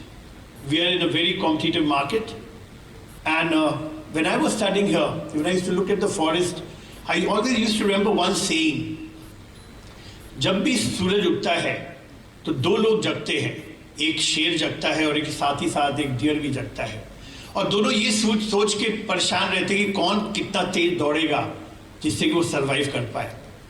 So my request to all my BITians here will be that when the sun gets up, start running. That's what I did when I was in BIT Mesra. Every morning I was running. And every morning I was ensuring that I'm better than the best I'm trying to learn from a professor. So that's one thing. The second thing which I learned from my life is that the 3 C's and 3 D's are very important to success. The conviction, the courage and the commitment, the discipline, the devotion and the dedication. If you have these attributes, I'm sure all of us will achieve success. But over and above, the one thing which drives every person is your vision, your dream. So I request all my BITians who are, the younger BITians who are with us here, that they need to dream. Because unless they have a dream, the dream will help them to have sleepless nights, and the dream will help them to achieve what they can achieve for the country. My dream is to... Friends, let me add a few sentences and in response to what Sanjeeva just now said. Pursuit of excellence actually percolates in all walks of life, whether you are studying in BIT Mesra or pursuing classical music or chasing certain dreams in sports. I, for one, have always believed that physical ability and agility is absolutely essential to make a difference in any walk of life. Even someone who sits for hours together and sings, even for him or her, the physical coordination of various parts of the body is absolutely essential. So I assure Sanjeeva and all of you that BIT Mesra will definitely spend enough attention to make sure that our students are physically fit and they go out in the open and they indulge in physical sports and not sports only on the cell phone or laptop. In fact, today all of us hear about computer gaming. Instantly, there's a very major initiative by Government of India to launch an R&D there's a lot of funding coming from the PMO directly, and Indian National Academy of Engineering is entrusted to actually steer that particular program. I see there is an utility because computer gaming also allows you to create animation, create simulation, and even replicate some of the laboratory experiments which are difficult to perform. But there's no substitute for physical training and no substitute for interaction. Let me also share a small anecdote, and that will prove my commitment to games and sports. So after the end of my 5-year tenure at IIT Kanpur, one of my friends asked me, what was your biggest achievement? I said, IIT Kanpur emerging as inter-IIT champion not once, 3 times in a row, hat-trick. And he was amazed and looking at me. I said, it's important because IIT Kanpur always used to be the last among 5 IITs. And today, among 23 IITs, so it required quite a bit of initiative on the part of the institute, and that made a lot of difference. So certainly we would like to see that the students of BIT Mesra, boys and girls, all should indulge in a good dose of physical training and games and sports, outdoor games and sports in particular. So that's what I wanted to convey. Thank you. Award for contribution to engineering, technology and entrepreneurship. So this is being presented to Mr. Nitin Jain. So I'll request sir to kindly join us on the stage here. Grow of Engineering. Grow, he's an indigenous storyteller with a mission to impact the individuals by using innovation as a medium. With a 15+ experience in the areas of product design, e-commerce and community building. Please put your hands together for Mr. Nitin Jain. Prepared that I need to speak with this such dignified audience. काफ़ी छोटा हूँ तो इतने seniors के सामने I'm just like feeling very little, but also feeling very empowered that I'm part of such dignified and beautiful community. Respected Dais, Professor Ball, Vice Chancellor sir, it's like a dream to be here and talking to such dignified audience. I joined BIT Jaipur campus for Bachelor's in Animation. That was year 2006. I completed my UG. Then I pursued the Master's in Design that I completed in 2011. And then everything which is important in my life, even till date, happened at BIT. I met my business partner at BIT. I started my first startup at BIT. I met my better half at BIT. So a lot of things which BIT has contributed to making me who I am today. Every single day when I start my day, I start that why I'm doing what I'm doing, and that why started at BIT. After my education, I was like just starting my career. I met with an accident and I was on bed for 6 months. In those 6 months, it took me to that questioning that wherever we are evolving in our life, academic तक जो आपकी life होती है ना, बिल्कुल अलग तरीके की होती है, जिस तरीके से हम दुनिया देखते हैं. फिर स्कूल आपके पेरेंट्स एक वर्चुअल वर्ल्ड आपकी तरफ क्रिएट करते हैं, आपको लगता है दुनिया इतनी बड़ी है. जब आप कॉलेज में जाते हैं, डाइवर्सिटी होती है, अलग अलग स्टेट, अलग अलग जगह के लोगों से आप मिलते हैं, तो आपको दुनिया और बड़ी नज़र आती है. और जब कॉलेज ख़त्म होने के बाद में जब आप एक्चुअल में रियल वर्ल्ड में जाते हैं, तब आपको और समझ में आता है कि दुनिया एक्चुअल में और कितनी बड़ी है. इस पूरे प्रोसेस के अंदर जो हम लोग अपना वाई है ना, वो धीरे धीरे बहुत लिमिट कर लेते हैं और इंस्टीट्यूशनलाइज हो जाते हैं. बट कभी एक नियर डेथ एक्सपीरियंस जैसी चीज़ होती है लाइफ के अंदर, कोई भी एक शेकिंग चीज़ होती है, तो आप हर छोटी से छोटी चीज़ को क्वेश्चन करते हैं. मैं कॉलेज में था तो मुझे इस चीज़ को लेकर हमेशा क्वेश्चनिंग होती थी कि I am not having enough people whom I can admire or follow or who can answer my questions as my seniors. My faculties was there, but at the same time I was seeking some sort of inspiration where actually I can get the right guidance to pursue what I want to pursue. And after that accident, actually, it made me realize like I also haven't contributed anything to my college or to my school. That question that before asking anything from the society and the world, what I as an individual is contributing, that hit me really hard. Then I took it as, in a very personal level, that I really want to do something about it. And I devoted 4 years in terms of organizing everything. So we founded that alumni chapter in Rajasthan, from like starting with some 10-15 people to take it to a gathering of 1,000 people on an Vitosa Global Conclave that happened in 2017. We were trying to bring all the people from institute to academic to industry to students and bring a really right thing where everybody can connect and contribute together. So in that journey, I have learned a lot of things, and I just want to end my thank you note by saying it all starts with you. The moment you start giving, it comes around and turns back and evolve in no matter like आपको समझ में ही नहीं आएगा कि कैसे आप एक all together different personality की तरफ मूव हो जाएंगे जब आप देना सीखेंगे. यहाँ पे I think all the people who are seniors they are already doing their duty, but my message is more towards these first year students or the students who are just starting their career with this institute. You need to remember that you are a part of a lakh people community, 100K plus community of people. A lot of people are here, a lot of people are, BIT can be anywhere where people are. It need not to be just situated here in this campus. All the people who have crossed the boundaries, created a lot of beautiful things, startup companies, entrepreneurship. You just need to feel that you are part of that big ecosystem. The moment you start contributing, it will revolve and comes around to you. In the last, I just want to thank a few people who really made me who I am today. My parents, definitely my wife, who is putting all the efforts to make sure that I live my dreams.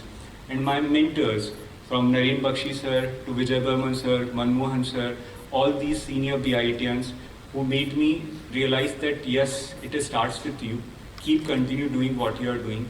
And in the last, to this organizing committee, Professor Ball, Vishal sir, I think the way we are feeling right here, being here, and the eyes, the spark which we see in these young people, BIT will definitely be society registration says BIT Mesra. So we often tend to forget that we have also external campuses in Jaipur or Noida or other places. And I visited all of those except Deoghar, managed to visit all of them and have interacted with them. So they all carry one grievance, that you sitting in Mesra tend to forget about us. And that's not fair. So you would have noticed that today in the beginning I did mention to the Chancellor that we exist in Mesra as our pivot, but we also have centers in different parts of the country. But what we want is not to proliferate, we want to integrate. We have closed down offshore campuses because we weren't doing well. We have closed down certain degree programs and departments in some of the centers within the country because they weren't doing well. We are still going to do that for a few more departments and disciplines. Mesra will be the main strength. Mesra will show the way. But we would like to also create complementary strength and disciplines in the external campuses. Say for example, multimedia and animation was never a strength, and I don't know whether we ever can really create that strength here. But what is important is in today's technology world, animation has a role, and a big role. So we have to gradually evolve and create new disciplines and strengthen them. But there's no need to replicate. So that's why I want, excuse me, I want all of our alumni friends to note that we have a duty and responsibility not only to the Mesra campus, but to the entire BIT Mesra family. Thank you. Thank you, sir. So now we present the next category of awards, but then the following distinguished alumni are not present with us here today.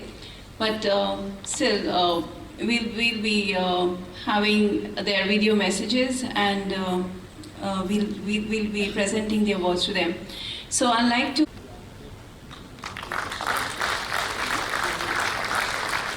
So we have a video message from Mr. Vijay Kumar, which will be played shortly.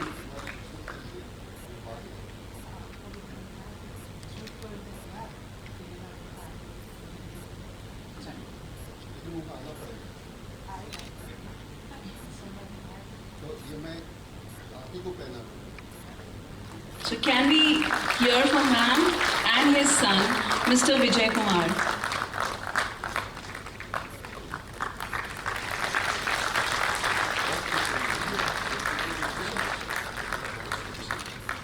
In corporate world, industry, academia and research institutions, which is being conferred to Mr. Amit Chadda. He was a alumni of the Electrical and Electronics Engineering Department, and he was here a student since 1992 to 96. I'm honored and humbled to receive this award for Distinguished Alumni 2022 from BIT Mesra. I was with BIT Mesra from 92 to 96, and I did my electrical and electronics engineering. It was an amazing experience. We had a lot of fun, a lot of classes that we attended, as well as a lot of learning. And the key learning that stayed back with me through the years has been that an engineer never ceases to ideate, to learn, to innovate and inspire. Whether it be the UP labs that we attended or the electrical machine labs that were there in the main building, or the machine lab in the production department. It all left behind and stayed with me a clear impression that to do with one's own hands and be hands-on is key to being an engineer. I have taken that through my journey. The committee for having bestowed upon me this very special award, very dear award of Distinguished Alumnus Award. BIT Mesra holds a very, very special place in my heart. A lot of very good memories and excellent teachers who actually made what I am today. I very humbly accept this award with all humility, and I'm very glad to learn in recent years under the dynamic leadership of Professor Manna, Institute is making mark in the area of research and teaching, and it's today regarded as one of the preeminent institutions in India. I am sure in the coming years it would also be regarded as, or rather it's already regarded as one of the best in the world, because it has a wide network of alumni from BIT Mesra who are spread all over the world. And on this occasion, I also urge the fraternity of BIT alumni to join hands and make BIT Mesra the best institution in the country. Sincere gratitude and express how humbled I feel at being given this extremely high honor.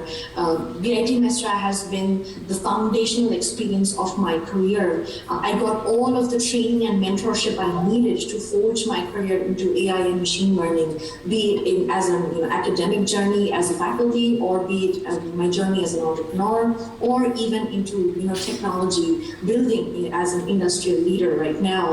I am truly blessed to have been a part of BIT Mesra, and I look forward to continuing my journey with the students at BIT Mesra going forward. So sincere thank you to all the deans, selection committee, and a special shout out to Mr. Vishal Shah for all his.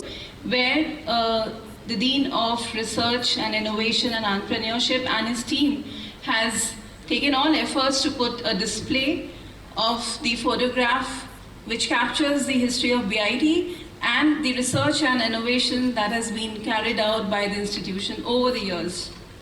Of the gathering over here, I just would like to mention the efforts that we take up in declaring our Distinguished Alumni Award. The initiation for this process starts in the month of October every year, as because in July of the next year the awards are going to be awarded. So we start the process in October, wherein we send mails to all our registered alumni members who are registered in our portal. We have a dedicated portal for alumni, which is alumni.bitmesra.ac.in. So this is the official alumni portal of BITMA. BITMA is an alumni association that has been formed in BIT Mesra. It's a registered society. So the official portal is alumni.bitmesra.ac.in. It's quite an interactive portal, and the alumni members can definitely interact through the portal also with us and within themselves, amongst themselves as well. So we send mails across to all the registered alumni members in the, who are there in the, our data bank, and ask for their nominations. So there are Google forms that are sent to them. They have to fill up the form. They have to nominate persons who think are deserving of the award in different categories. We have 6 different categories. The categories are excellence in teaching, excellence in engineering and technology, excellence in entrepreneurship, then young alumni award, a young person below the age of 40, and then one young alumna award, that is for a lady who has done some outstanding contribution and achieved something really great in any of the categories. And contribution to society. So this is so the process starts, and in the month of June, or in the month of June, we do the screening of all the nominations that we receive.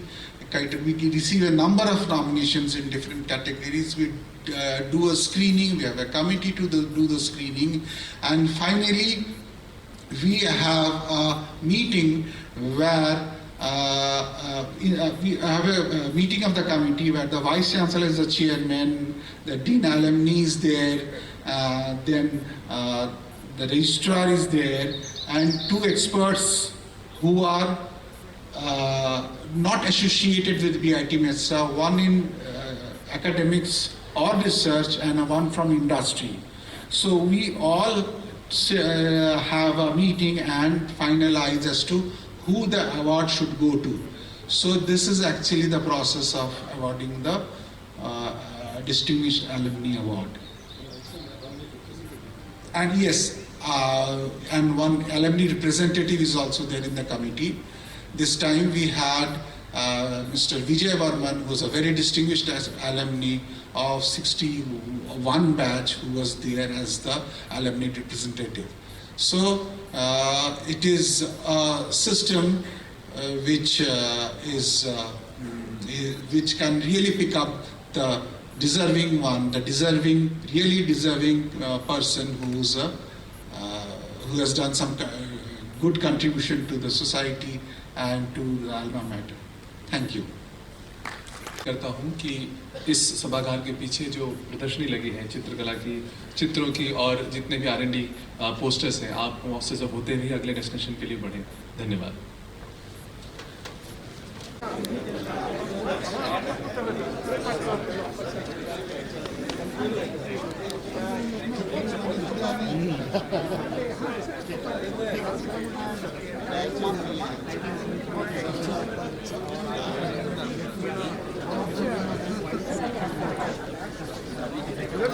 Sir भूल हो गया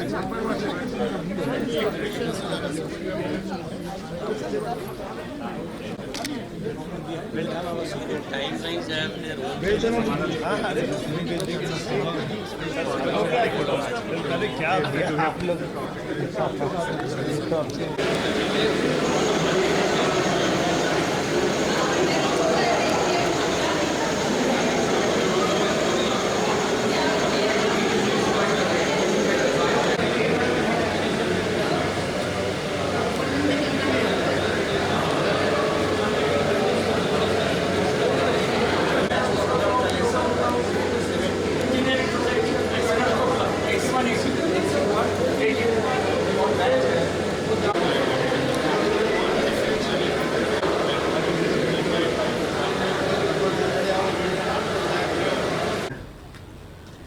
यत् कर्म य न बंधाए सा विद्या या विमुक्तये आसा यासा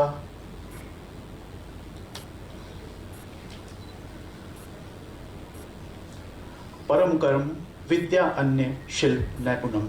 It says that action is that does not bind. Knowledge is that liberates. All other actions are simply hard work and effort, and all other knowledge is simply the craftsmanship and the skills. So we need to understand the true meaning of these words, and these words are not new, we understand, taken from a very old scripture. And these meanings are prevailing in our country, and people have been following this. We need to understand. And today, we are really glad that we have a person who is a leader in the field of action from industry, and we have people who are leader in the field of knowledge from the academia. We are going to listen to them, and we are going to interact with them. See, in this interaction session, first, I would call Sri Mohanka ji. He will express his views, he will share his experience, and after that the floor will be open to interact with him. Around 2:20 he will be leaving, he will be finishing his discussion, and then he has to go for one important lecture he has to do. And after that I would request Nisha Gupta ma'am and Bebharani Gupta madam to come on the dais. They will take few minutes to express something to you, and after that the interaction will continue for another few minutes, and then we will close the session. Before calling sir, I would like to say, we all know the whole creation is basically energy and vibration. We are part of it, and we want to have a very small feel of this energy and vibration in this hall. I am going to ask a question to you. See, the answer of this question will have three options. You need not to answer. In response to the question, you have to simply raise your hand. But I would like to explain. See, the answer option one will be, you don't know the answer. So you will not raise your hand. Option 2 will be, you know the answer partially. You may be in doubt. You have to raise just one hand. And once you are very confident that this is the only answer, then you have to raise both the hands. And I request all of you to do accordingly. See, the question is, I'm going to read one poem, and I believe many of you, almost all of you know. This session is related to teacher-student interaction with the alumni. So I have chosen a verse, exactly not the verse, but you will know what is this. And this relates teacher and student. And I will ask a question at the end. गुरु कुम्हार से सुकुंभ है, गड़ी गड़ी काढ़े खोट, अंतर हाथ सहार दे, बाहर बाहे चोट. ये संत कबीरदास ने कही थी. क्या ये बात सही है? अगर आपको लगता है कि संत कबीरदास ने कही थी, तो जो मैंने कहा है, अगर आपको लगता है कि आंसर याद नहीं है तो कोई बात नहीं है. अगर आप डाउट में तो एक हाथ उठाइए, अगर लगता है कंफर्म है तो दोनों हाथ उठा लीजिए. और देखिए, हाथ ऐसे मत उठाइएगा प्लीज, हाथ बिल्कुल ऐसे. कि जो चीजें हमारी, उन चीजों के बारे में आज का जनरेशन कितना वाकिफ है, कितना अवेयर है, आपके आंसर देने के से पता चल सकता है. एक बार फिर से आप अपना हाथ उठाइए, जिनको पता है दोनों हाथ उठा दीजिए, और जिनको नहीं पता है, ठीक है. देखिए, ओके, देखिए आंसर देख करके मुझे थोड़ा दुख तो जरूर हो रहा है, क्योंकि अधिकांश का जी sir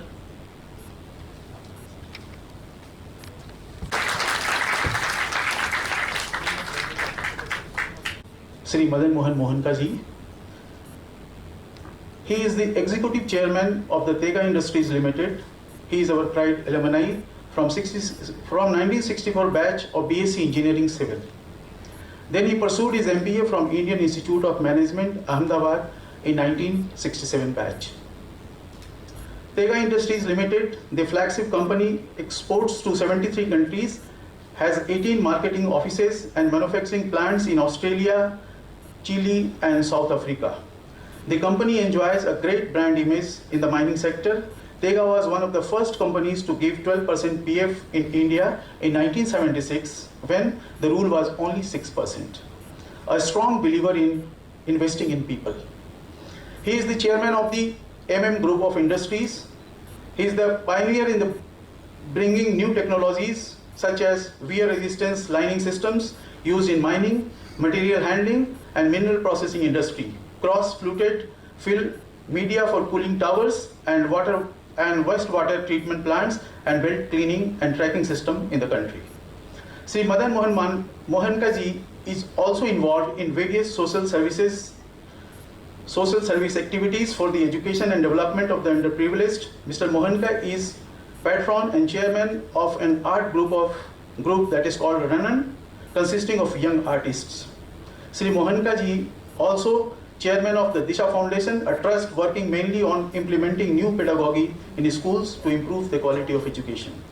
Sri Mohanka ji is the recipient of several prestigious awards. Some of them are Certificate of Honor from Government of Republic of Ghana in 2003, Lifetime Achievement Award from the Indian Institute of Mineral Engineers, India 2006, Outstanding Entrepreneurship Award by Enterprise Asia 2011, Distinguished Alumnus Award from Indian Institute of Management 2011, Award of Excellence for Contribution to Society and Achievements from Rotary Club of Calcutta 2011-12, Economic Times Bengal Corporate Award for Best Existing Large Corporate in 2012. And it is our honor we conferred him the Distinguished Alumni Award in the last year. I would request Mohanka sir to kindly address the gathering.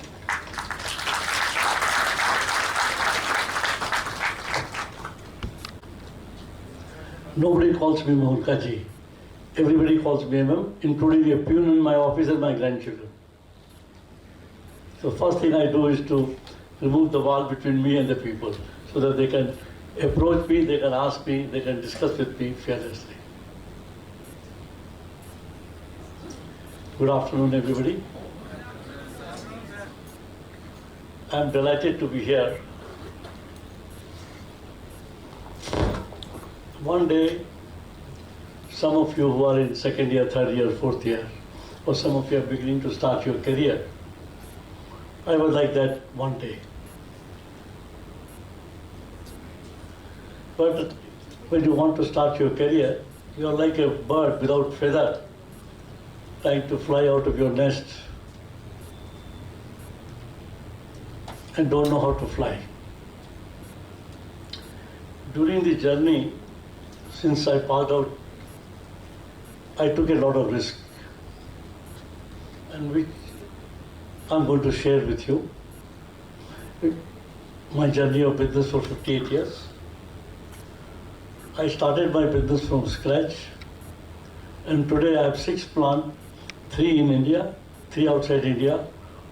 Through our 18 offices, we export to 99 countries. We employ people of 18 different nationalities and 326 foreigners in the company. Now,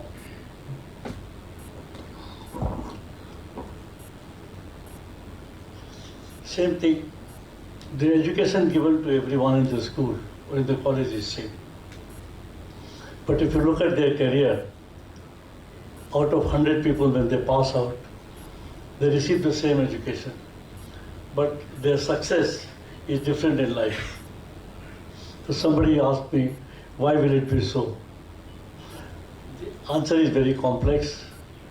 I have no answer, but I will only share my experience with you, what I did, in what kind of situation, which made me to reach where I am today.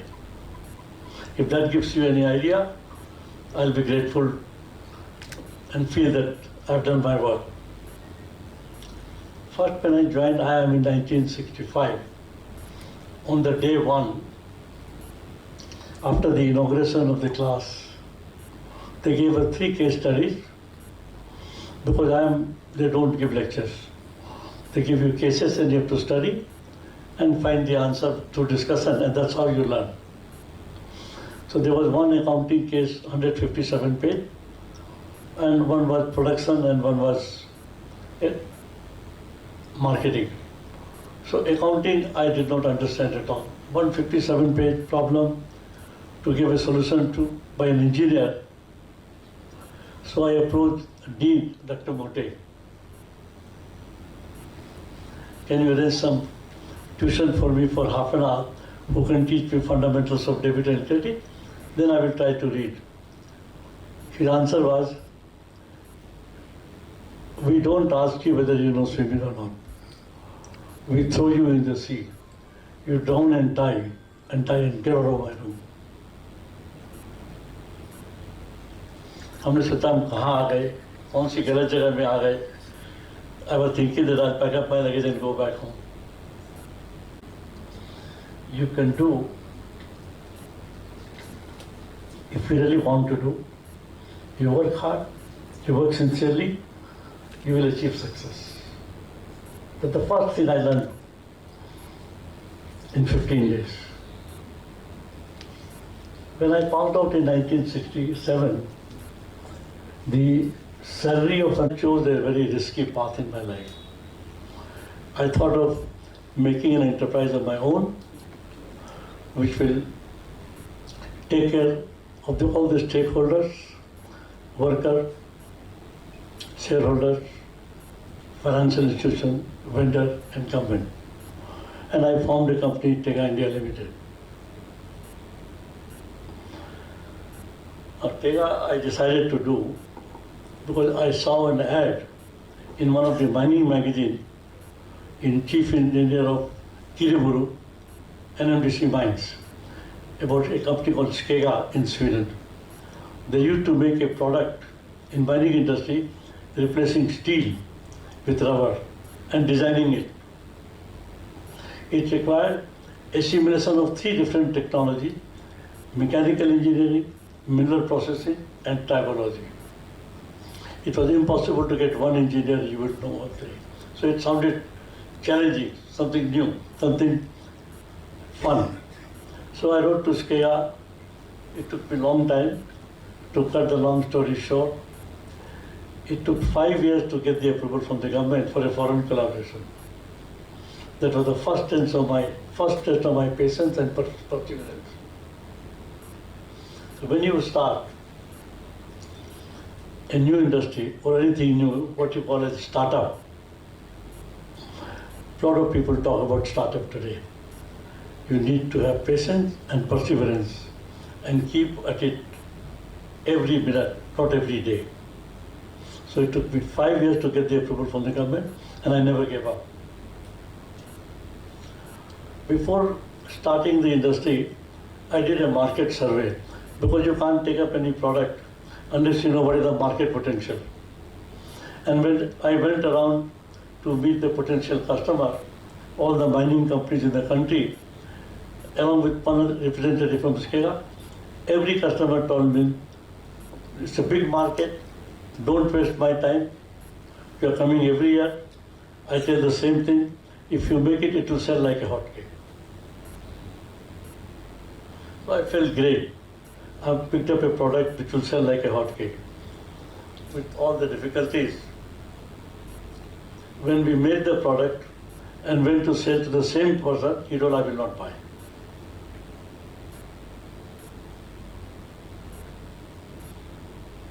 And for 2 years, the company was on marketing people, finance, account, production, everybody was employed. But we could not sell 1 rupee. To the same man who told me it will sell like a hotcake.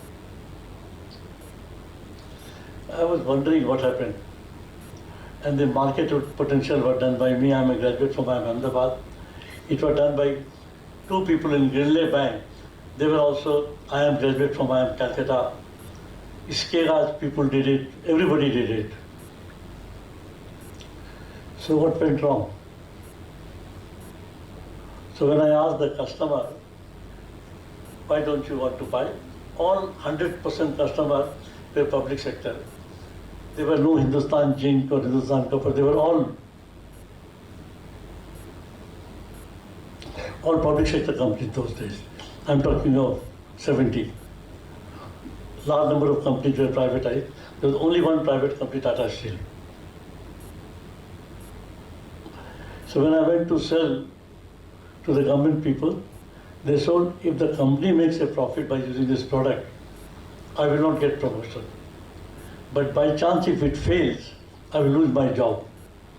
who will take care of my family? Or there will be a CVC inquiry against me for trying a new product without thinking. And the CVC might say that you might have taken money from Tega, so you decided to do it. Now, in a country where the promotion is based on time, not on performance, that organization will never adopt a new technology and never grow. That we did not realize. That the ability of a public sector those days to adopt a new product was weak. That's why you see the rate of return from our public sector company in the first, second, third, 5-year plan was so poor. Because nobody will try a new technology. Nobody will try a new product. They told me straight, I will get my promotion after 5 years, and if I try this, my company will make profit, but I don't get promotion. Why should I take a risk? And the company became bankrupt. I had a team of 5 people in marketing. One was an IIM Calcutta graduate. One was a graduate from IIT Kanpur gold medalist, Ranji Trophy player, IIM Ahmedabad gold medalist, Rovika Chatterjee, and 3 other IIT Kharagpur. We were well trained by Dr. T.C. Rao from Indian School of Mines on mineral processing, by some people from IIT Kharagpur, on all the different technology that we could absorb. We just couldn't sell. We had to travel 25 days in a month to get the order. One order we got from Bokaro Steel for 74,000 rupees to try out this lining in their blast furnace. And the file had to be cleared by 78 people. You can imagine, if a file had to be cleared by 78 people, what kind of effort you will require.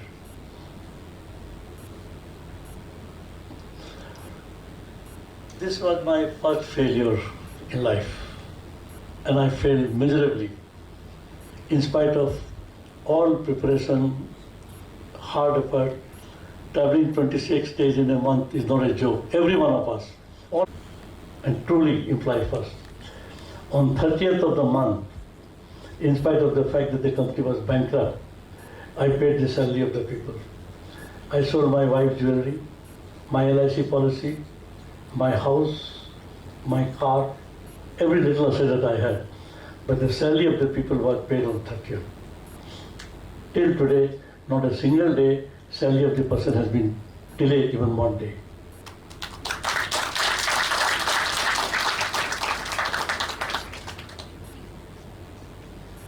In 1976, when the company started running, the rule of the PF was 6%.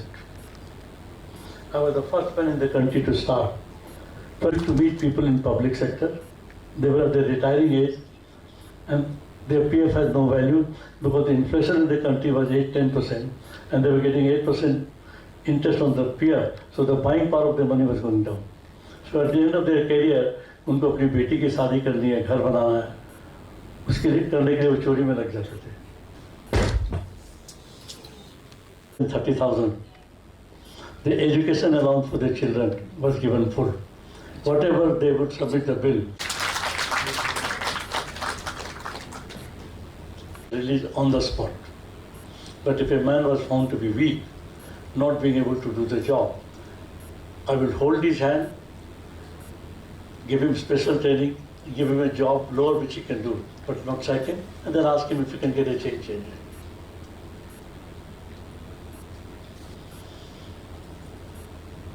Anybody there's a death in the family, one car with 10,000 rupees cash and 2 officers will reach his house as early as possible. Those days there was no ATM, you could not draw money, you don't have money. These days you can draw the money from ATM.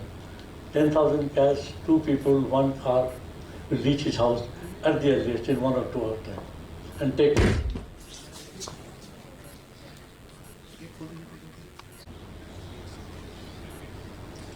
How you PR with the customer. But outside India, you will sell the product based on performance, quality, timely delivery. I've never met chairman or general manager of a company outside India. You meet at the most mine superintendent and he will finalize the order. In India, you cannot get any order unless you meet the MD of the company. And you need good relationship with him. So we had to hire new people, train them on the technology because they would take some time. So there was a war in the company between the old people and the new people. The old people said, we have done the hard work, we suffered, and the new people have come. They will maro maja, they will go abroad. Why MM is so unfair? Then I had to explain to them that it's not that I'm unfair, that everybody required. Everybody required.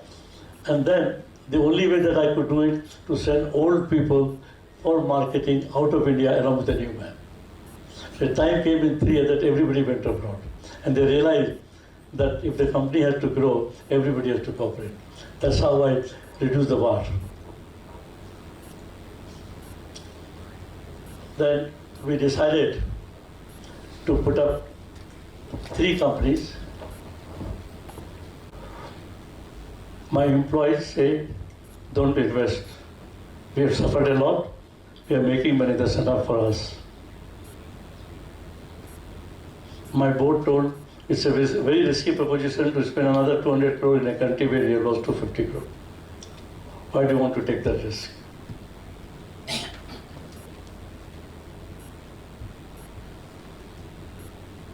And my wife told, no. We need you at home. The children need you. Stay at home, don't go. My children only know the mother, not the father. But then I had to ask a question to myself. Am I a member of the family or am I a member of the board? I am an employee of the company, I look after the company or I look after the family. And I took the decision that no, in order to protect the company from eaten away by the bigger company, I have to invest this money. And I invested. The work is going on.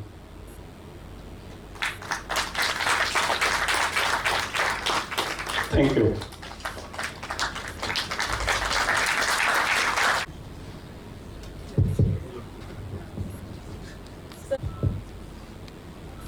Turning point was. What would you be your advice to all these young freshers, graduates who are promoting startups? They are hesitant to get into manufacturing and they are more attracted towards IT services and e-commerce. Of the GDP. And unless it becomes 60%, the economy will never stabilize. So we have no other choice than to go for manufacturing, because in case of service industry, the only highly educated people get the job. In case of manufacturing, the rural people get the job. And if we have to create employment for rural people, we have no other choice than to focus on manufacturing.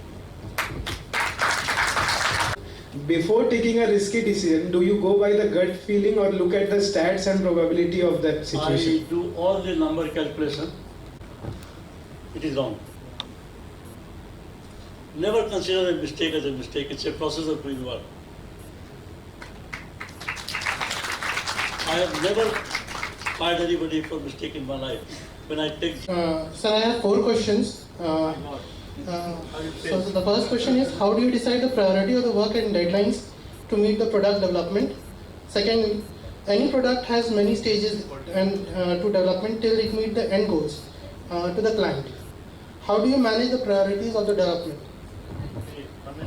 Third, there is a sequence of work which is required to reach the end. And the work is done based on the people and their knowledge and their passion. Sometimes a man has a knowledge but he is not passionate, and we think he may not be able to deliver. So we give it to somebody along with him who is passionate to get it done in time. Credit is shared by people based on their performance. We have a very strong performance evaluation system in the country. Very strong.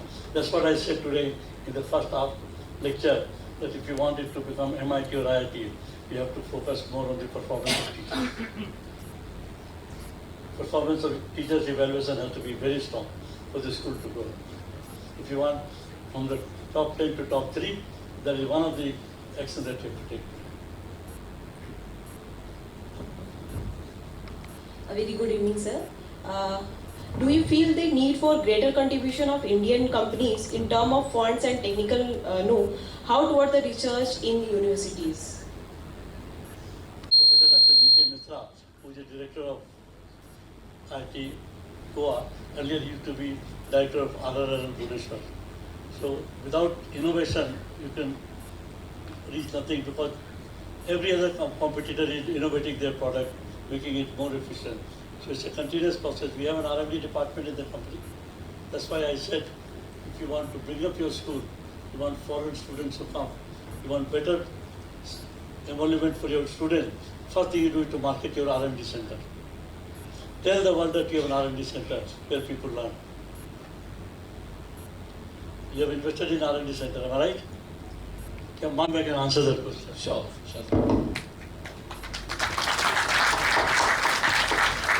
For your arrival once again, and I believe we can continue our interaction after sir comes back. In the meantime, You can take other two ladies. yes sir, they will be coming My here. apologies for breaking it. Sir, we will be waiting for you, sir. Okay, sir. Gupta, and one is Dr. Bihar Gupta, and they will be coming on the dais. So I would request Professor Nisha Gupta, but before calling her on the dais, I would like to introduce her. Although all of you are well aware about her, but I would like to give you some information you may not be aware. You are already aware, she is Dean, Postgraduate Studies of our institute. She was head of the Department of Electronics and Communication Engineering. She is our alumni. She completed her BSc Engineering in the year 1981, and she completed her ME in 1987 from our institution. After that, she completed her PhD from IIT Kharagpur and then postdoc from Manitoba University, Canada. Her research field, most of us are already aware, it is in the computational electromagnetics, AI techniques, in antennas and wireless communication, RF circuit design, electromagnetic interference, and electromagnetic compatibility. Madam has more than 150 research papers. She has guided 9 PhD scholars and several MTech and BTech students. Apart from, she completed several R&D research projects.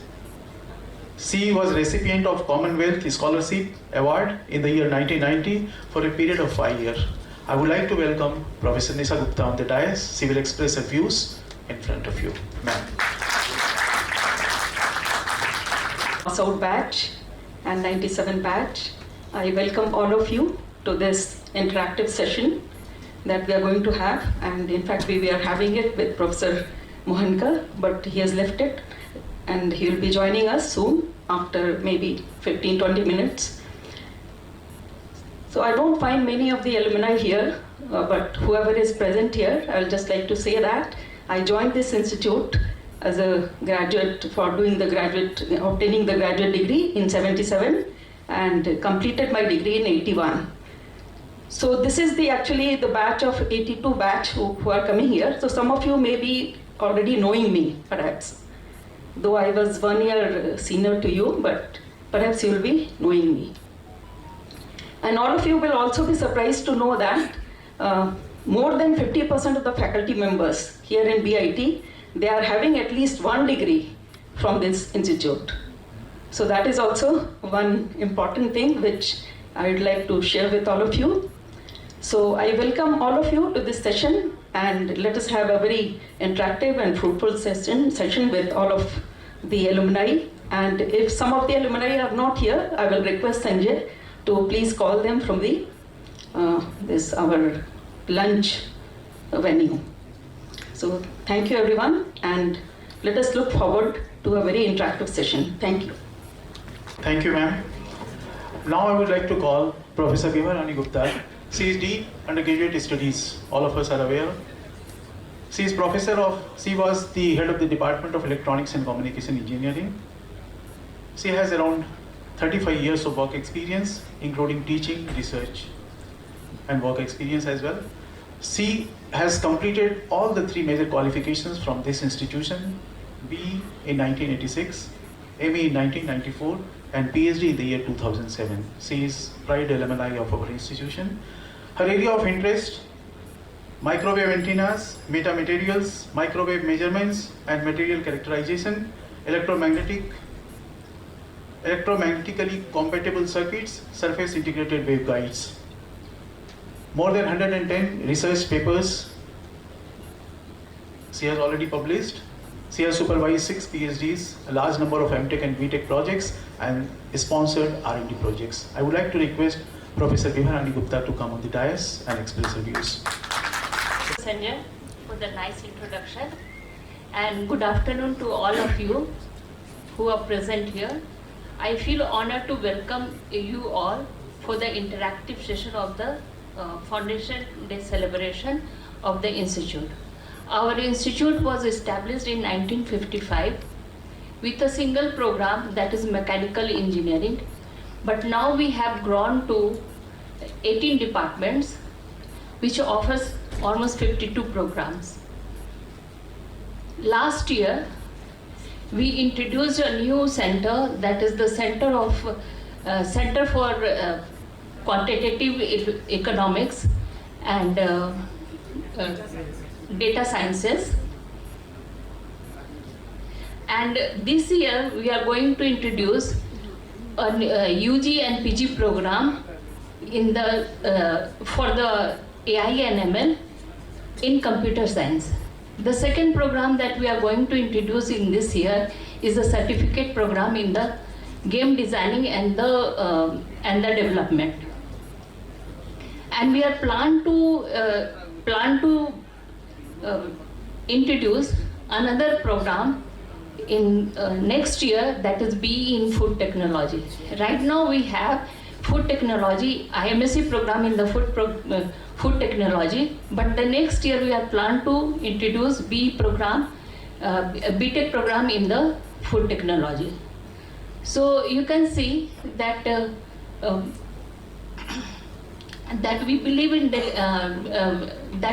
in providing, giving best to the society, and that through the continuous improvement. And for this we require the feedback from the constructive feedback and the suggestions. And I feel that our alumni are the best persons who can provide such kind of feedback and the suggestions. So the main objective of this interactive section is to learn from our seniors and get guidance from their experience which they have gained through their journey from the college to the corporate world. And now I see that students are eager to put forward their queries to the alumni. So I hand over this, I request Dr. Sanjay Kumar to start the interactive session.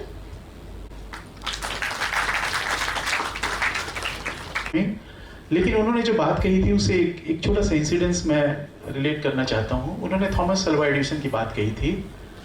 Similar वैसा ही एक incidence जो हमें inspire करता है. आपने Edmund Hillary का नाम सुना होगा. एडमंड हिलेरी वो पहले व्यक्ति हैं जिन्होंने माउंट एवरेस्ट पे चढ़ाई की थी. तेनसिंग शेरपा का भी नाम आपने सुना होगा. उन्हें भी पहला व्यक्ति माना जाता है. वो दोनों साथ ही गए थे. तेनसिंग शेरपा उनके साथ में थे. देखिए, जब एडमंड हिलेरी ने जब पहली बार प्रयास किया था चढ़ने का, तो माउंट एवरेस्ट पे चढ़ नहीं पाए थे. उनको लौट के आना पड़ा था. सफल नहीं हुए थे. उन्होंने कहा था माउंट एवरेस्ट को कि तुमने मुझे हराया है, अगली बार मैं तुम्हें हराऊंगा, क्योंकि तुम और बड़े नहीं हो सकते हो, लेकिन मैं और बड़ा हो सकता हूं. मुझे लगता है कि हमारे जीवन में संभावनाएं अनंत हैं, लेकिन हम कहीं खो जाते हैं. देखिए, एक छोटा सा उदाहरण इसके साथ मैं अपनी बात यहाँ पे समाप्त करूंगा. I would invite questions from you and we have people those who are going to give answers to you. You can raise questions. आपके कुछ सवाल ऐसे होंगे जो एकेडमिक से रिलेटेड भी हो सकते हैं. कुछ सवाल वैसे होंगे जो हो सकता है इंडस्ट्री रिलेटेड होगा. एकेडमिक से रिलेटेड जो सवाल होंगे, मुझे लगता है आप पहले वो पूछ लीजिएगा, क्योंकि अभी हमारे पास एलुमनाई कुछ और आने वाले हैं और अभी एमएम सर भी आने वाले हैं. ठीक है. देखिए, एक छोटी सी बात हमें याद रखनी चाहिए, जो कि हम किसी पर्वतारोही के उदाहरण से समझ सकते हैं. हाइकर्स. जब वो किसी पहाड़ की चोटी पर पहुंचता है तब उसे पता चलता है कि ये मेरी अंतिम ऊंचाई नहीं है, हमें इसके आगे भी जाना है। लेकिन अगली ऊंचाई उसे तभी दिखाई देता है जब उस ऊंचाई पे पहुंचता है। यदि वह वहां नहीं पहुंचा होता, हो सकता है जो नेक्स्ट राइज है उसे दिखाई नहीं पड़ता। और मैं समझता हूं जिंदगी में एक बार नहीं, बार बार हमारे जीवन में ऐसा आता है जब हमें बार बार अपनी ऊंचाई पे पहुंच करके निर्णय लेना होता है कि हमारे जीवन की अंतरिम ऊंचाई नहीं है। जैसे आज सवेरे वाइस चांसलर सर ने कहा था, संभवतः वाइस चांसलर सर ने कहा था कि best is yet to come. हमारे अंदर जो संभावनाएं हैं, भी हो सकता है हमारे सामने आई नहीं हो। संभावनाओं को भी आने का जगह चाहिए, समय चाहिए, हमारे अंदर धैर्य चाहिए। मुझे लगता है इन चीज़ों को अपने जीवन में उतारने की ज़रूरत है। मैं आपसे आग्रह करता हूँ, यू कैन रीच क्वेश्चंस। अगर अभी आप एकेडमिक से रिलेटेड सवाल पूछेंगे तो शायद ज़्यादा अच्छा होगा। थोड़ी देर के बाद, सर के आने के बाद, और भी एक दो अलुमनाई आ जाएंगे जिनको इंडस्ट्री का एक्सपीरियंस है। You can ask questions related to that also. There is a lot of risk involved. So how do we maintain our motivation while our peers are pursuing their career, making money, while we are having our MTech or a PhD degree? MTech and PhD only if you are interested. It should not be a gap that if you have not got any job, so you have to go for MTech and you have to do PhD. Okay, so if you take up this particular your degree, MTech and PhD, out of your interest, then you are not going to regret. But definitely, this is one of the best professions. You can teach. You are always among the younger people. That is one of the greatest advantages of this profession. So you will always feel young.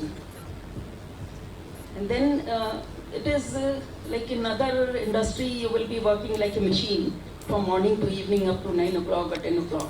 But here, the things are in your hand. Nobody is going to force you. Many things come out of your interest. So that is another thing, advantage.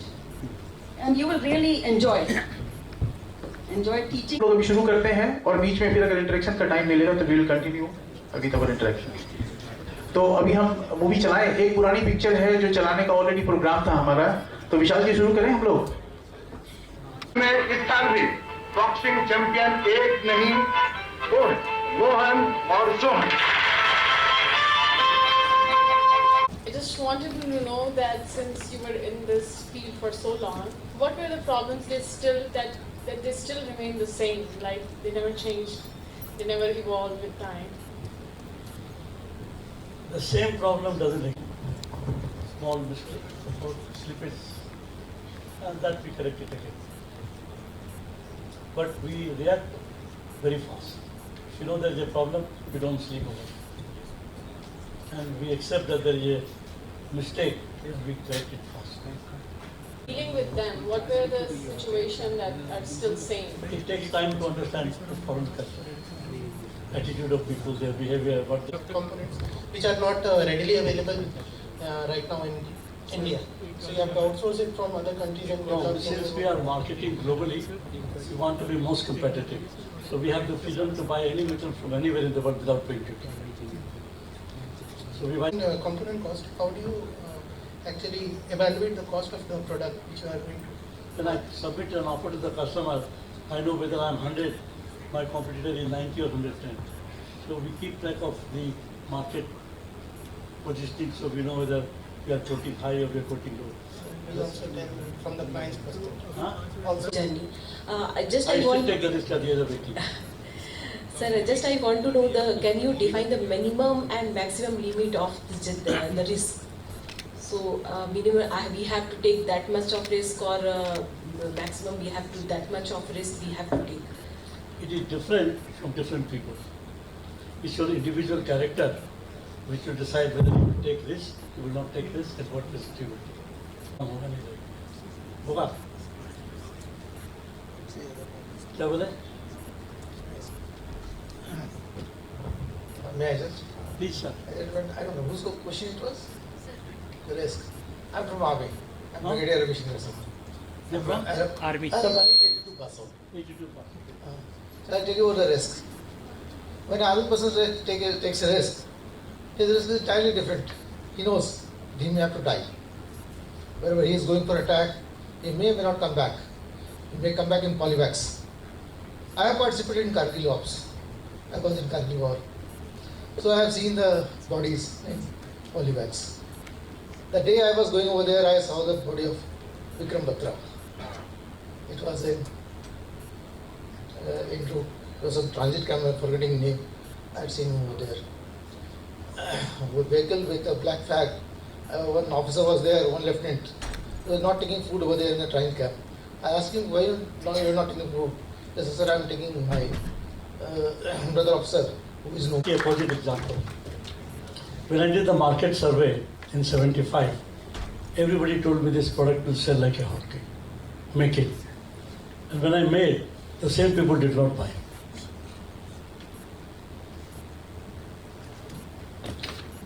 And all my customers were public sector. So when I went to sell them, they told if it performs good, company will make profit, but I don't get a promotion. But if it fails, I will lose my job. So there the fear was of losing the job, which they did not want to take. So that, thank you, sir. Boliye. Sir, my question is, what do you think motivates your team? Like right now you said that when you deal with people in government sector, they were more concerned about their promotion at later stage of life. So when you hire people and when you work with them, what do you think motivates them? Is it job security? Is it their, whatever stage they are in their life? There are many answers to this question. First thing is the fair performance evaluation. Most. If you evaluate the performance of the person honestly and correctly, that will motivate you the most. Second, freedom of work. And we never penalize a man in case he goes wrong. I don't consider going wrong as a crime, because it's a process of doing things, learning. So I never. So everybody knows the philosophy of the company, that if you doing a job, if it takes a risk, if it goes wrong, the company will not penalize it, they will not sell.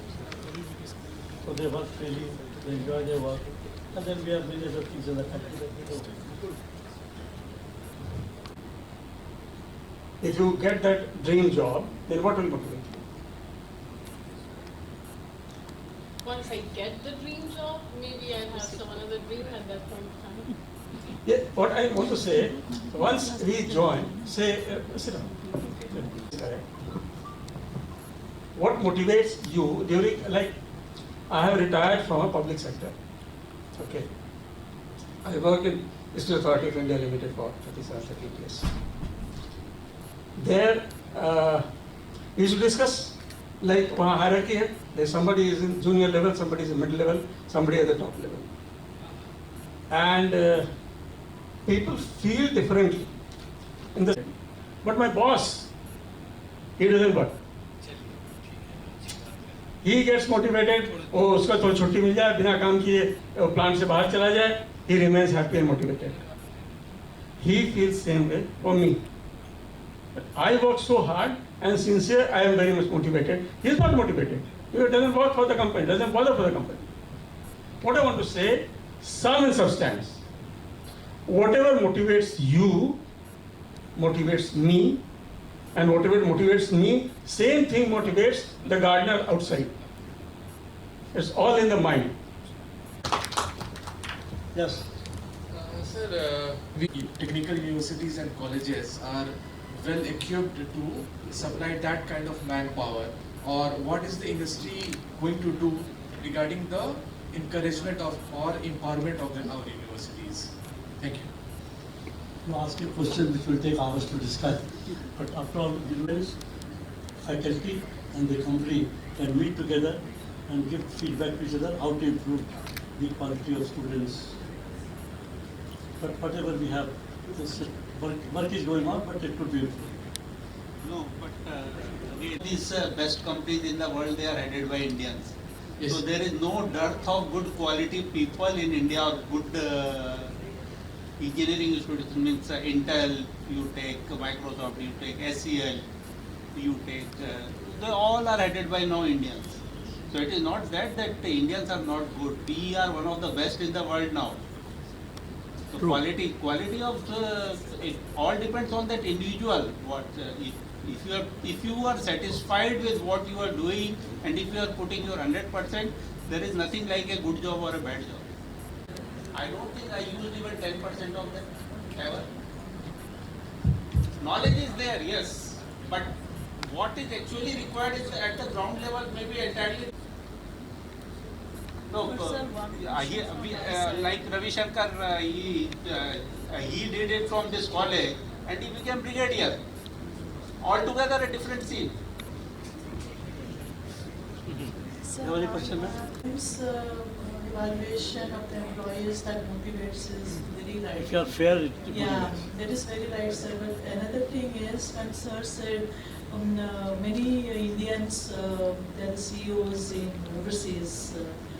No, but they're not serving our country, no, India. They're serving foreign countries. So you provide opportunity to people in the country. There are a large number of people who have left India are coming back to India. A large number of people coming back to India. We have big opportunities in the country.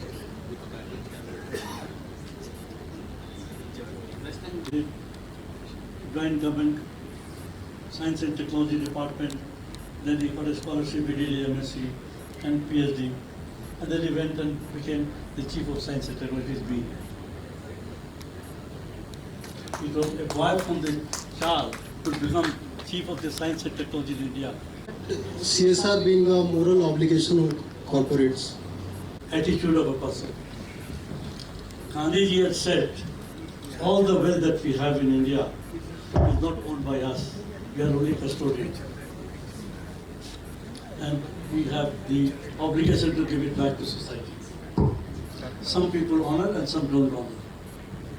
CSR became a rule 10 years before, but there have been earlier people donating money and building schools and charitable institutions. Different views, like what is the health of LGBTQI community as per the industrialist of the India with the decriminalization of section 377. So what is the health we can look forward upon? Human being like anybody else. Sir, personally at your company? My company, we have not taken anybody so far. Nobody has come for interview. If somebody comes for interview, my instruction to them will be consider them equal and power. Thank you for writing this book to help not me but really.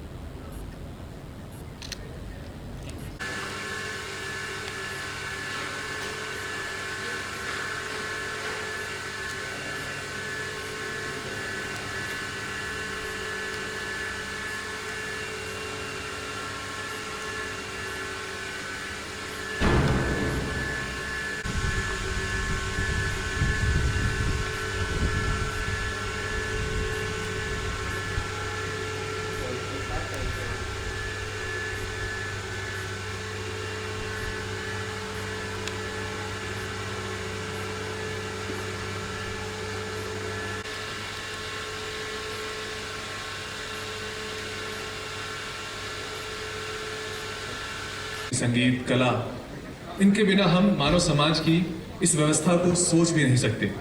आदिकाल से भारतीय संस्कृति में संगीत, साहित्य को इतना तवज्जो, इतना मायने दिया गया है कि हमारे वेदों में एक वेद सामवेद समर्पित है।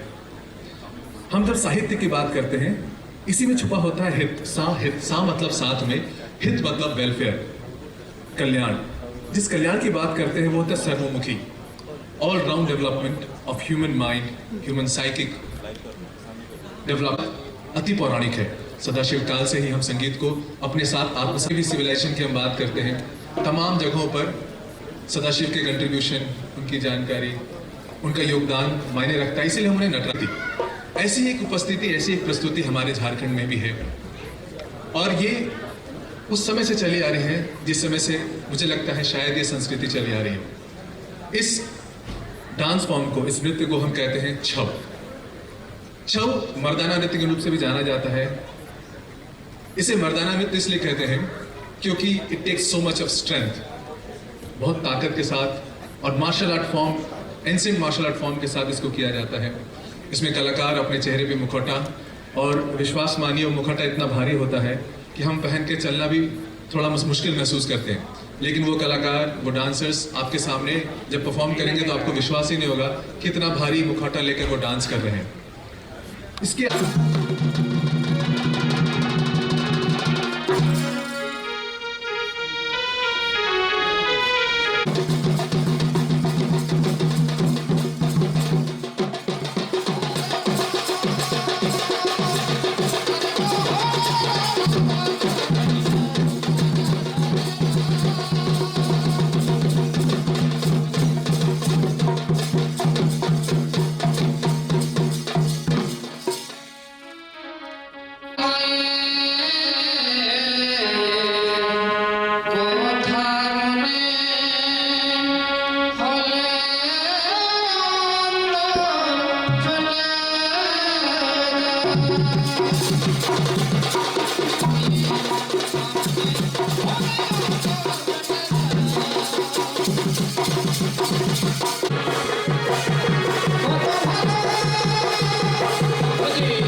उठो भाई ससुर, उठो, बोलो तुझे क्या वर चाहिए?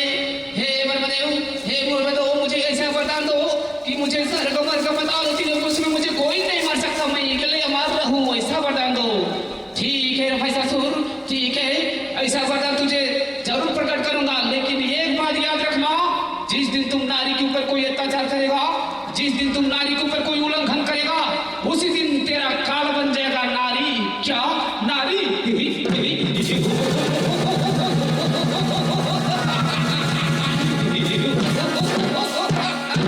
ठीक है ब्रह्मदेव, ठीक है, आपका एक जरूर हम पालन करेंगे, ना ही हम करेंगे नारी के ऊपर कोई अत्याचार, ना ही हम करेंगे नारी के ऊपर कोई उल्लंघन।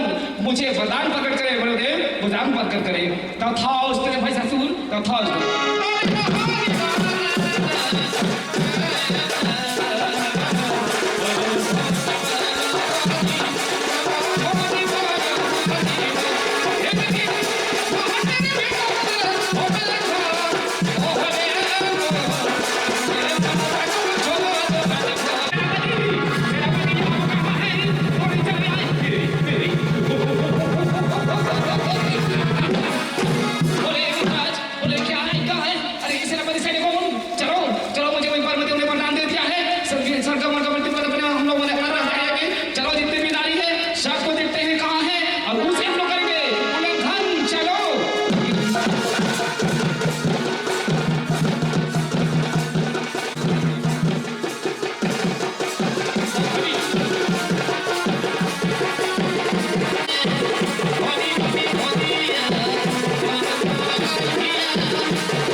अभी नारी ने बहुत उल्लंघन कर रहा है, उसे वध करना है। ये बातें वही तो कि आप हैं, आप ही उसे वध कर सकते हो।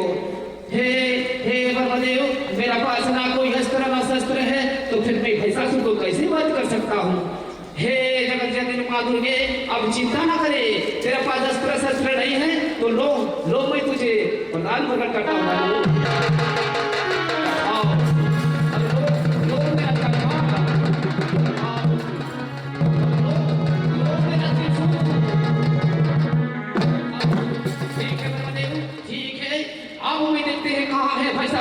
उसको मैं ही करूंगा वध, और मैं ही उससे करूंगा अंत, उसको मैं खत्म करूंगा। कहाँ है?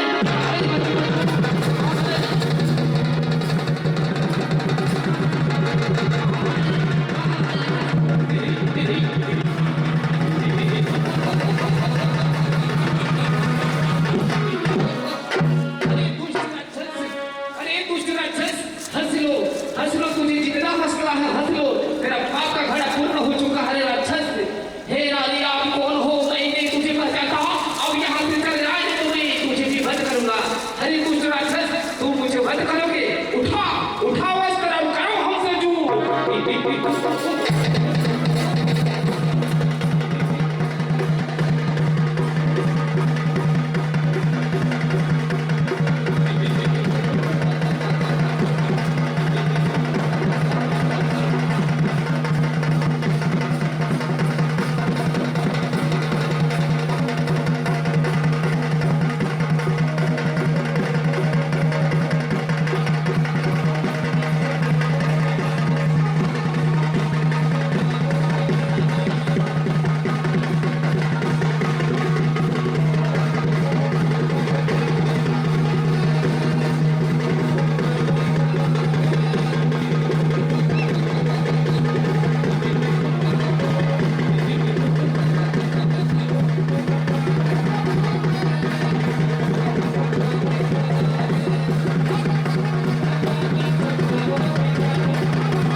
है उसमें भी आप देख लें बराबर की साझेदारी है। 3 डीन्स हमारे पास नारी समुदाय से है, महिलाएं हैं। एक बार जोरदार ताली हो जाए इस पूरे समुदाय के लिए। और महिषासुर मर्दन के साथ ही शक्ति दुर्गा के पास है, सरस्वती के पास विद्या है और धन की लक्ष्मी देवी है। पुरुषों से निवेदन हो निराश ना हो, मिनिस्टर विदाउट पोर्टफोलियो महसूस कर सकते हैं आप, लेकिन महादेव महादेव है, ब्रह्म ब्रह्म है। और इन सब के साथ सामूहिक रूप से हमारा पूरा समुदाय पुरजोर तरीके से खड़ा होता है। एक बार जोरदार ताली हो जाए ऐसी संस्कृति का। प्रवक्ता है इस छऊ टीम के, जो प्रणेता हैं जिन्होंने इस छऊ टीम की आधारशिला रखी, वो है एतवा भगत, हमारे बगल के एक गांव है, वहां से आते हैं। एक बार जोरदार ताली। और मुझे बताते हुए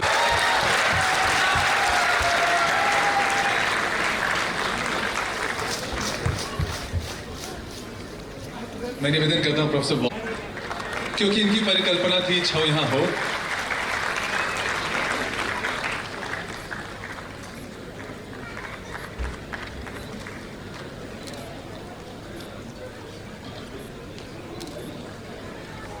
पूरी टीम आ जाइए प्लीज, एक बार राकेश सबको लेकर आ जाइए प्लीज।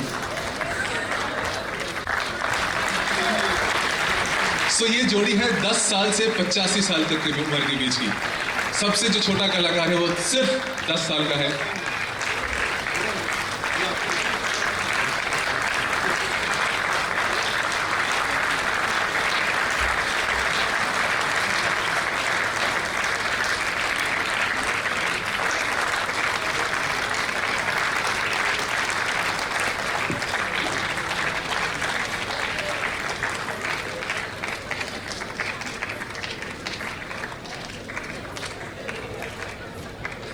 हमारे पास जन्म से लेकर मृत्यु तक के संगीत हैं। हमारे पास हर एक प्रहर, हर एक समय के लिए राग है। और इन रागों की परिभाषा जब हम देते हैं तो भारतीय संस्कृति में ये बहुत पौराणिक है। और रागों को समझना, रागों को जानना सबके लिए सरल नहीं था। इसलिए सुगम संगीत, light music, light classical music लोगों तक पहुंच जाए, संगीत पहुंच जाए। और जैसे समझ बढ़ेगी वैसे वैसे संगीत में हमारी आधारशिला जैसे जैसे मजबूत होगी, वैसे वैसे संगीत की समझ बढ़ेगी और हम पुरजोर तरीके से अच्छे से हम संगीत के सभी स्वरूपों को, सभी प्रारूपों को समझ पाएंगे। वैसे ही हम शुरुआत कर रहे हैं। जहां से संगीत की शुरुआत थी वो था फोक, जहां के लोग, जहां ग्रामीण वातावरण में जहां संगीत की शुरुआत हुई, जहां उन्होंने संगीत समझना शुरू किया। अब उसके शास्त्रीयकरण की तरफ हम बढ़ते हैं। इस कड़ी में जो इसके बाद जो लाइट क्लासिकल आता है, लाइट क्लासिकल वोकल आता है, उसे लेकर हमारे बीच आ रही है तनुश्री। तनुश्री पटना से हैं हमारे बीच। तो सबसे पहली प्रस्तुति मैं प्रवाह संगीत से दे रही हूँ।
जादू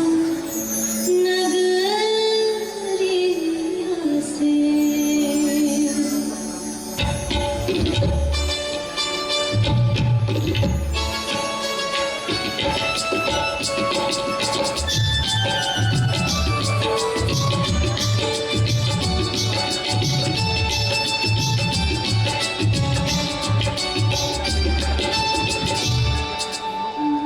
जादू नगरी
मैं बुलाना चाहता हूं, ढोलक पर साथ दे रहे थे हमारा पिंटू दा।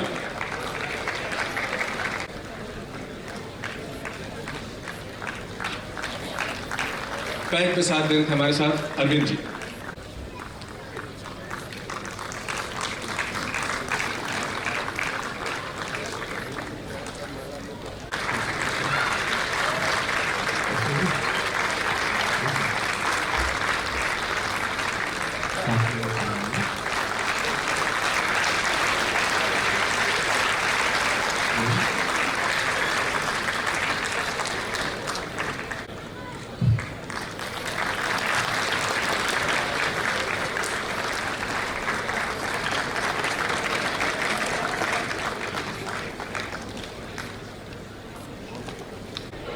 कभी अनसुना कर ही नहीं सकते ऐसी आवाज जिन्होंने सरस्वती को साध लिया है, जिन्होंने संगीत को आत्मसात किया है और जिन्होंने संगीत को नया आयाम दिया है। हमारे बीच जो व्यक्तित्व है, जो पर्सनालिटी है, उसे परिचय की तो जरूरत ही नहीं। ये हम अपने डिसिप्लिन, अपनी सार्थकता से उनको इस मंच पर आमंत्रित करते हैं और उनको हम सब जानते ही हैं, उनकी वजह से हम मौजूद भी हैं। Mrs. Kaushiki Chakrabarti, who's a name to reckon in the world of Indian classical vocal music. She has specialized in rendering khayals and thungri and has also honed her singing skills in the South Indian classical music. It is said that she started her music journey at a very tender age, and I'm happy to inform the gathering that she is a recipient of many coveted awards. So and she also received the 2005 BBC Radio 3 Awards for the World Music in the Asian Pacific category. So with a big round of applause, I'll request the guest to kindly welcome Mrs. Kaushiki Chakrabarti. And I'm sure Mrs. Kaushiki will love me to inform all of you that she is a very proud daughter of the Indian classical singer Mr. Ajay Chakrabarti, a Padma Bhushan recipient.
Levels चाहिए monitors में, तो ये थोड़ी विलम्ब होने के वजह से हम आपसे माफ़ी मांग लेते हैं।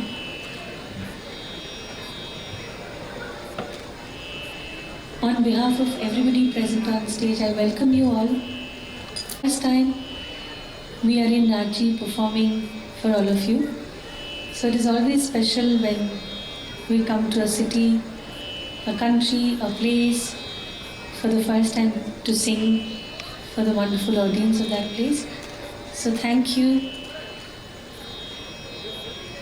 to BIT first of all for inviting us, for making it possible for us to come all the way here to perform. And thanks to the students for their wonderful management, for being here, for being so warm and loving in welcoming us. And our heartfelt gratitude, regards to all the elders present here.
na